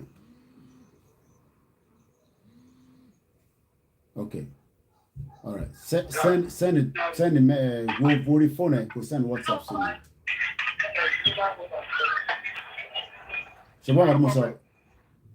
Yeah. Send a similar WhatsApp message. All right then. Move on. All right. Ẹ má bínú ẹ̀yin wa. Mo ní kẹ́ drop comrade ẹ̀yin máa sọ̀rọ̀ lọ. Mo wà lórí call kan tẹ́lẹ̀ ni. Ẹni tó ń pè wá láti UK, nọ́mbà tẹ́ ń pè yẹn kọ́ lẹ máa pè o. Ẹ má pè nọ́mbà tẹ́ fi ń disturb program wa o. Ẹ gbó sókè. Comrade. Ọmọ Yorùbá sọ̀kọ̀sọ̀kọ̀ ní kílé tó kó. Adẹ̀kú gbogbo bó ṣe ń lọ. Ẹ̀yẹ ológun tá à ń ní Yorùbá nìkan ọ̀hún àgbà fún wa. Àti àwọn bàbá wa ẹ̀sọ́ Akíntòyè ẹ̀sọ́ Adéníyàn ìyàwó Bísí Sunday Igboho Ọ̀ṣà ìgbàlẹ̀ bàbá mi àti gbogbo ẹ̀yin sọ̀rọ̀ apáta ibi tá a ti ń bọ̀ ibi tá a dé ìtajà ẹ̀ lọ díẹ̀ ló kù. Mo kàn ní kí tó sọ sí nǹkan tí kọ́mẹ́dì wa ọlátàrọ̀ ní tí òṣàrẹ̀ tó bẹ̀ ń tẹ̀síwájú lórí ọ̀rọ̀ Yorùbá gbogbo ara nígbà tó ṣẹlẹ̀ ní gbogbo last week. Báwọn bí la ṣe ń wọlé tó ń bọ̀ láti náà tán kó ọ̀kadà tuntun wá láti rẹ́ẹ̀dì pẹ̀lú wa. Sọrí tí kò bá rí bó ṣe rí tó bá ṣẹlẹ̀ gbogbo nǹkan tá à ń sọ látọjọ́ ẹ̀ á dẹ̀ tó bí àmọ̀ nǹkan tá à ń sọ bí bá à ń sọ àṣírí. Ọmọ ẹjọ́ ó máa ṣẹlẹ̀ ẹjẹ́ kan tó bẹ̀rẹ̀ sí ní àtàkì àwọn ọba bí wọ́n tó máa lé ọba mi kú láàfin á lè sọ pé àwọn òun bẹ̀ ti sọ tẹ́lẹ̀ o òun lòun ò gbọ́ o ṣùgbọ́n tí ò bá dẹ̀ bí bá à ń ṣàwàdà ni. So àwọn àti ń gbọ́ sígbà kan bẹ̀ sí church tó ti school lẹ́kọ̀ọ́ lọ́nà gbọ́dọ̀ gbọ́dọ̀ jòkó sílé bẹ́ẹ̀ bọ́ ọjọ́ mélòó kan wọ́n nǹkan tá à ń sọ á lè yé wọn. Èmi kan gba aládùúrà ẹ̀ ṣe nítorí pé àwa ti mọ̀ ọ̀bẹ̀rẹ̀ ogun yìí Ọlọ́run máa mú àlàájá àwa la máa rí ẹ̀yìn ogun ìta máa rí ẹ̀yìn ogun láti Ọlọ́run torí pé ibẹ̀ ológun ìfẹ́ Yorùbá nìkan yìí ó ti di nígbà kú. Ọkọ̀ pàpà ni ibi tí wọ́n ti wọ́n ti àwọn Yorùbá tó ń gbàbọ̀dé fún wa gbogbo ọmọ Yorùbá ó ní kò ní í ṣojú ẹ̀yìn ẹ̀ tó máa ṣe lọ́ba nítorí àwa ń ṣe làálà àwọ̀ ànáwó ànára à ń káàkiri kí nǹkan lè gba àtìgbà àwọn ọba kan dúró wọ́n ṣètò wọ́n ṣe àwọn gbàdúrà òtù sí nǹkan táwa ń gbé ṣe kò ní ṣe é ṣe lójú àwọn kò ní ṣe é ṣe lójú wọn torí pé wọn fẹ́ ìtọ́síwájú wọn fẹ́ kó Yorùbá wà lóko ẹrú àwọn àdẹ̀ láti bọ́ ni àwọn láti bọ́ lóko ẹrú gbogbo ọmọ Yorùbá lẹ́ẹ̀kan sí o ẹ fún ètò náà kọ́wé ẹ kú ṣe lágbára fún ẹ̀ ṣe òní ẹ̀yìn kò ní tó yín o ẹ̀yìn kò mọ̀ ṣe o ẹ̀yìn bá ṣe ẹ̀yìn jẹ́ ẹ̀yìn bá lọ́gbà tó bá tó tọ́tán àní wá yín tì ẹ ṣe gan. ẹ ṣe gan ni I'll still push and take a couple of calls. There might be the caller that I called was very, very important. It's something that we've been dealing with since yesterday. So, it's taking a bit of my concentration off the broadcast. But I'm still here and I'm listening. I'm just going to see if I've missed anybody and we can return those calls so that you're also participating. I'll push it till about maybe 5 minutes before we start winding down. Once again, we're now discussing the imminent threat to Lagos State. And apart from that, we continue to tell our people to expect the mega rally. Hello, caller. Go ahead. Okay. I thank you for the opportunity and very good work, sir. Please, I would like to advise people they should really be very careful. Okay. And I don't think you've already done a lot. You've done a lot. So I think it's like they have to experience something before they believe. Okay. If they don't experience it, they will never believe you. Okay. So I think if they experience it within 2 weeks, most people will be serious about what they are doing. Okay. And they should not believe. I think they should not believe about that lockdown. The lockdown, I think, is part of it. Careful and vigilant. Everyone should be very careful.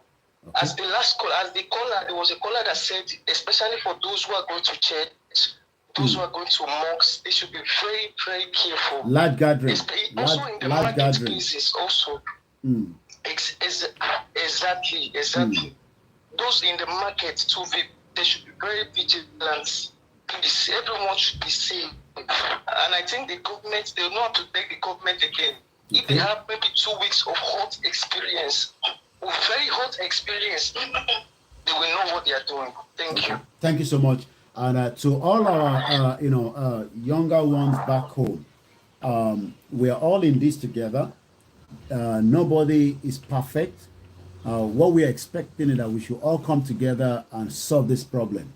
The skills that you all be using when we get a country of our own is going to help us as we continue to, ask that we reclaim back our rights, which is nothing wrong in that. Hello, caller. Good morning and welcome to the program. And we're just, today is the 18th of August, 2022, 10:46 a.m. And we're live as we speak right now. And we're just about 10-15 minutes away. Go ahead. Hello, my dearest brother, Koiki. Welcome, sir. By this time last month, more in Nigeria. Okay. So there was a time that I needed to face one. I didn't go very by Bubu Island, 90% one. Baba Colonial. Okay. Which is very sad gone. So if you fake Jackie in Kokon Shelley, only let people only come be tabating about in Cotelli, only come family. But in Kuba Shelley, Leko, only one pay Koiki. I swear to you, every day, no matter you consider joint my Tony. Oh, I was called to go out of my Monday to Monday. Oh, my mom, call on my shefaji. Okay, fine, more and lucky. But I want few actors and actresses. I'm top one. But tell you, me color. Because I'm a joke, what I because I'm color, Fulani come. Luckily, to my soccer, Okada. Yeah. Bumpers to one, Kenya. Okay, kilo jele, kilo from where, and we go everywhere. Ikechi, Moribi Obe, Mokopan, Kumule, Mogolo Jalaga, Vemakum, Vemakum, Onigilodi, Mulewa, made it or doing a kilo around. Boku bi ekede ro close mo àwọn politician ego. Tó bá pa yín mọ́ bí sin eko kuku sara ba e ko me ti wa ni e. So bu ko lọ bá wọn sí mi yo Ìkòròdú mo ma sọ pé ìdíjẹta ní jẹta. Àwọn Fúlàní ó pé bon korun AK-47 kọjá ní gbogbo Agric ní Ìkòròdú báyìí. Ṣé tin kò bá ṣẹlẹ̀ lÉkòó. I swear orí wọn ni pé. Okay. Èmi dẹ̀ mọ̀ pé nǹkan yẹn máa ṣẹlẹ̀ because ọkùnrin mi pèdè kan fún mi. Tinubu tó ń pariwo àti Sanwó-Olú ọ̀dẹ̀ tí ó ń tẹ̀lé ṣé mo pé ó gbé màá kan jáde kó lọ fi tákù ó mú màá lọ fún Gbajabiamila kó lè gba 25 billion lọ́wọ́ Sanwó-Olú. Ẹni tó bá fẹ́ dúró àwọn tí wọ́n máa ń gbọ́ wa tọrọ gbọ́ wa dáadáa àbí ẹni tó bá ń parọ́ ó gba 25 billion naira lọ́wọ́ Sanwó-Olú ẹ wo bí Sanwó-Olú ṣe ń tẹ̀lé káàkiri o ó lọ gbé máa kan gbàjàbí àbí lọ́nà wẹ́ẹ̀sì òkè kọ́ lè fi gbowó lọ́wọ́ Sanwó-Olú ṣe tí nǹkan bá ṣẹlẹ̀ bàbá ó lè kan ẹbí ó lè kan ẹbí wa ṣe understand bọ̀ èmi fẹ́ kí nǹkan kan tiẹ̀ ṣẹlẹ̀ lẹ́kọ̀ọ́ yẹn gangan kó rí wọ́n lè pè because ẹ má jẹ́ pa pátán gbogbo Yorùbá ni especially island ẹ̀ ọmọ adékèlé káwa ẹ má bínú ká fọ́kọ̀ kò lè happen kò lè ṣẹlẹ̀ ó bí lórí Nàìjíríà gbọ́ pé kò sí nǹkan tá a fẹ́ gbé wá tó lè happen tó lè ṣẹlẹ̀ ìgbà tí wọ́n sọ fún wọn pé iṣẹ́ mọ̀ kí nǹkan tí mo rí ní Lẹ́kì phase 1 tẹ́ ń pariwo yẹn wọ́n máa pa gbogbo yín sàrà bẹ́ẹ̀ ni sàrà ni gbogbo yín tí ò sí nǹkan tó máa ṣẹlẹ̀ ṣé tábà ní nǹkan ò ní ṣẹlẹ̀ bàbá kan ń tọ́ra wa ní nǹkan máa ṣẹlẹ̀ tó bá ṣẹlẹ̀ yẹn gangan ní gbogbo ẹ̀ fi máa everything ojú everything náà wá fọ́ ṣe understand bàbá nǹkan máa ṣẹlẹ̀ lẹ́kọ̀ọ́ bàbá akọ kó ṣẹlẹ̀ pọ̀ kó má pọ̀ ẹ imagine ẹ̀wọ̀n kan tí mo mọ nǹkan tó padà ṣe bí ìjọ́ kejì tí mo kó Lẹ́kì lọ́nà ọyìnbọn fún bọ̀bọ̀ kan kẹ́kọ̀ọ́ imagine pé ká ní mi listen to gbogbo àwọn nǹkan báwo mi fẹ́ mọ̀ báwo mi fẹ́ èmi náà kọ́ jókòó tẹ́tẹ́rẹ́ bọ́ yẹn jókòó tẹ́tẹ́rẹ́ ń bẹ̀ kẹ́ gbogbo àwọn tó ara ṣẹ̀ṣẹ̀ gbogbo wọn ló mọ̀ ọ́ bàbá but selfish interest ló wọ́n àti gbogbo wọn close because níbi táwa yẹn èdè àwọn sanwó kú èdè wọn àbẹ tó jókòó táwọn actor and actresses wọn bẹ̀ so báyìí lẹ fẹ́ jẹmọ̀ gbogbo tó ń gbà báyìí lẹ fẹ́ kọ́ lísìsì wa you understand. Thank you so much. I appreciate. While I'm now going to be setting up for Star Radio, because I push you, I might allow maybe 1 or 2 calls to come through as well. But bear with me, my focus is going to be here now because I need to start the Star Radio UK, as we go into it right now. Eba, actually brief so that we can get as many other people in before we go. Go ahead, straight to the point. Èèyàn kan tó ṣe ní dáùtù pé kò sí Yorùbá nation tí gbogbo ni mo wá test ẹ̀ wọ́n ní ìgbọ́sọ̀ bílíìfù pé election ṣe máa ó jà ẹ̀ mọ̀ kọ́kọ́ rí plan ó ní iye. Ó ní kí ni? Okay. Àbí ìkìlẹ̀ yín ti ń pè báwo ni láyé ní ti ṣe wá lọ. Mo gbọ́ sorry ó kúrò lórí speaker ni. Ẹni ẹ sọ pé kí ni? Mo gbọ́ àkọ́tà ni ẹni ẹ sọ. Okay. Yeah. Order. And they are on the move. Let's take the next call quickly. Once again, they were very, very vigilant. That's all we can tell you. Go straight to the point. I'm going here and don't put what.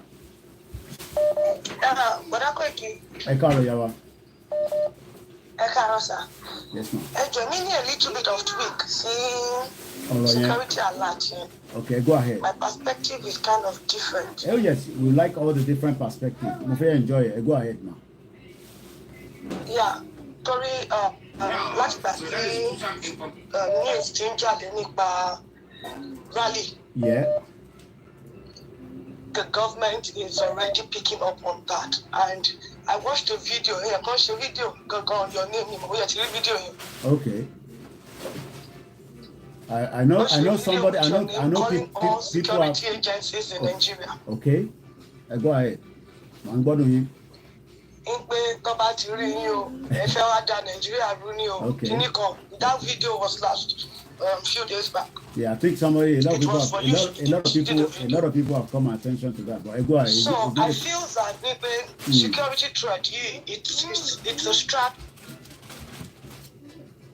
The Yoruba nation to counter the effect or to discourage our people. Okay. Yeah, from coming out. Okay, should I now say also let's play.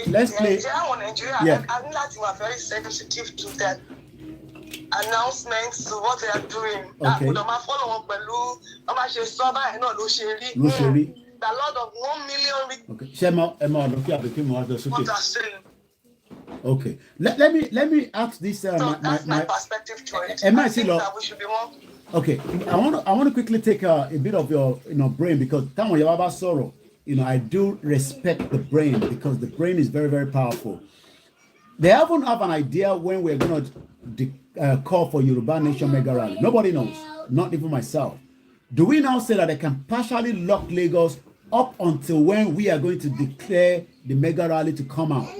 Do you think so? What's your wonder about the law? Hello, Yawa. Ṣé ń gbọ́ mi? Bẹ́ẹ̀ni sir. Ṣé gbọ́n nǹkan tí mo sọ? Mo ní ṣé ẹ fi pé wọ́n máa lè hold the, as long as that. Absolutely, sir. So they can sacrifice up to bàtà bá fẹ́ jáde because wọ́n mọ̀ pé we're gonna come out. Absolutely, sir. Okay. Ẹ tó ń pẹ́ ṣe sùúrù ẹja gbọ́ ìyàwó tó ń pè wáyé. Mo gbádùn yín ìyá mi. Wọ́n ṣe fídíò fún yín. Okay, all right. Ẹ jẹ́ ká wà sensitive to very vigilant. Okay then. We should not take it as the first value. Okay. Bó ṣe rí lọ́ṣẹ̀ sọ. And I love that. And I love that angle. And I'm going to expatiate on it more. We are Tibakuro Lori Star Radio. I'm going to go straight and join the studio now, and then we will expatiate on it if there's time. But thank you so much for that intelligent, that you've just brought into the conversation. Eba mi kí àwọn ọmọ Oòduà mo ti rí lẹ́gbẹ̀ẹ́ yín níbẹ̀ nínú status yìí. Ọlọ́run gbogbo alájọmọdé lè lérí ẹ ṣé gan ni. Gbogbo ẹ̀yin ìyá wa pátápátá ni mo appreciate. Ṣé kí n lọ sókè àbí ká wọn sálẹ̀ because mama ṣé kí mi lọ sókè ni. All right, ẹ̀yin ọmọ Oòduà, you're gonna go upstairs because Daddy is gonna go live on the studio now. Hello, caller. Ẹ̀gbọ́n ìsókè ní kíákíá because mo ti lọ change the game. I go straight to the point. That's right. Inú mi dùn gan gbogbo àwọn callers gbogbo nǹkan tó ń sọ gbogbo ẹni kẹjọ take note dáadáa. Okay. And also inú mi dẹ̀ dùn pé bí ẹ̀mí ṣe ń darí wa la ṣe máa darí ara wa.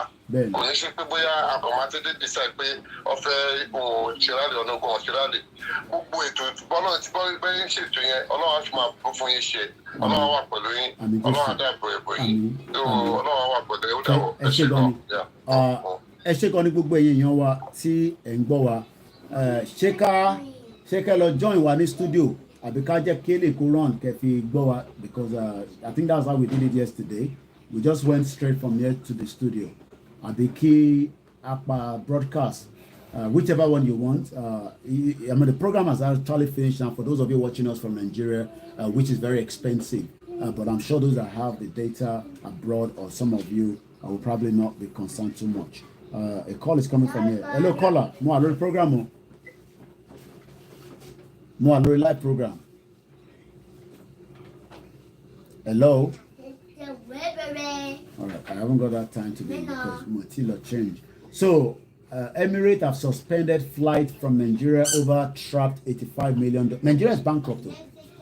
So, Nigeria, security agent arrest 7. They keep calling them bandits. There's nothing called bandits. They are terrorists. But that is the language that they use right there. Let's listen to Ethiopian rebels propose humanitarian truce amid drought and Mali calls for emergency security council meeting on French. All right. But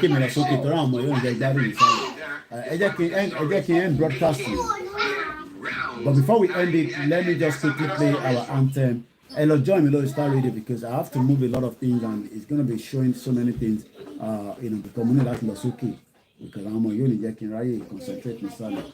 So let's play our anthem before we close the broadcast. I appreciate every single one of you. Like I did say, I was coming out this morning. I'll be back again tonight for our late night. We will start the late night quickly at about 10 o'clock. So we have ample of time to review and talk about the security threat that we have currently in Lagos State. And on that note, if you can join me on Star Radio UK, if otherwise, we will catch up later on in the night. Eduwafe flag, reach out to me. Pray.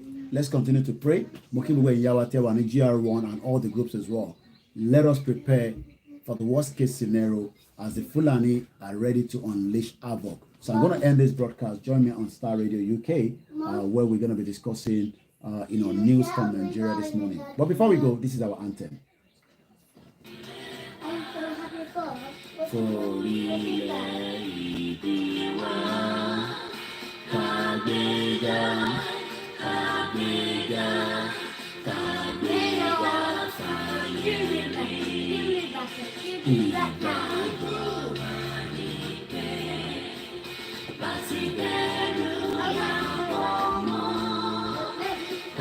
ṣiṣẹ́, ká ṣiṣẹ́, ká ṣiṣẹ́, ká jọlá. Ìṣọ̀kan àtòmìnira, ní kẹ̀kẹ́ ká máa lépa. Tẹ̀síwájú fọ̀pọ̀ ire àtòhun tó dára. Ọmọ Oòduà dìde, bọ́ sí ipò ẹ̀tọ́ rẹ. Ìwọ ni ìmọ́lẹ̀ ògo adúláwọ̀. Ìmọ́lẹ̀ ògo adúláwọ̀. So, thank you so much. Bye for now. I got to go now. Eshigan Baba. Yeah, it was a live broadcast that you've just completed. For the person I was asking, was this a live? It is 18th August 2022, 11 o'clock. Anyway, about repeat broadcast me, that is not a live transmission. Bye for now.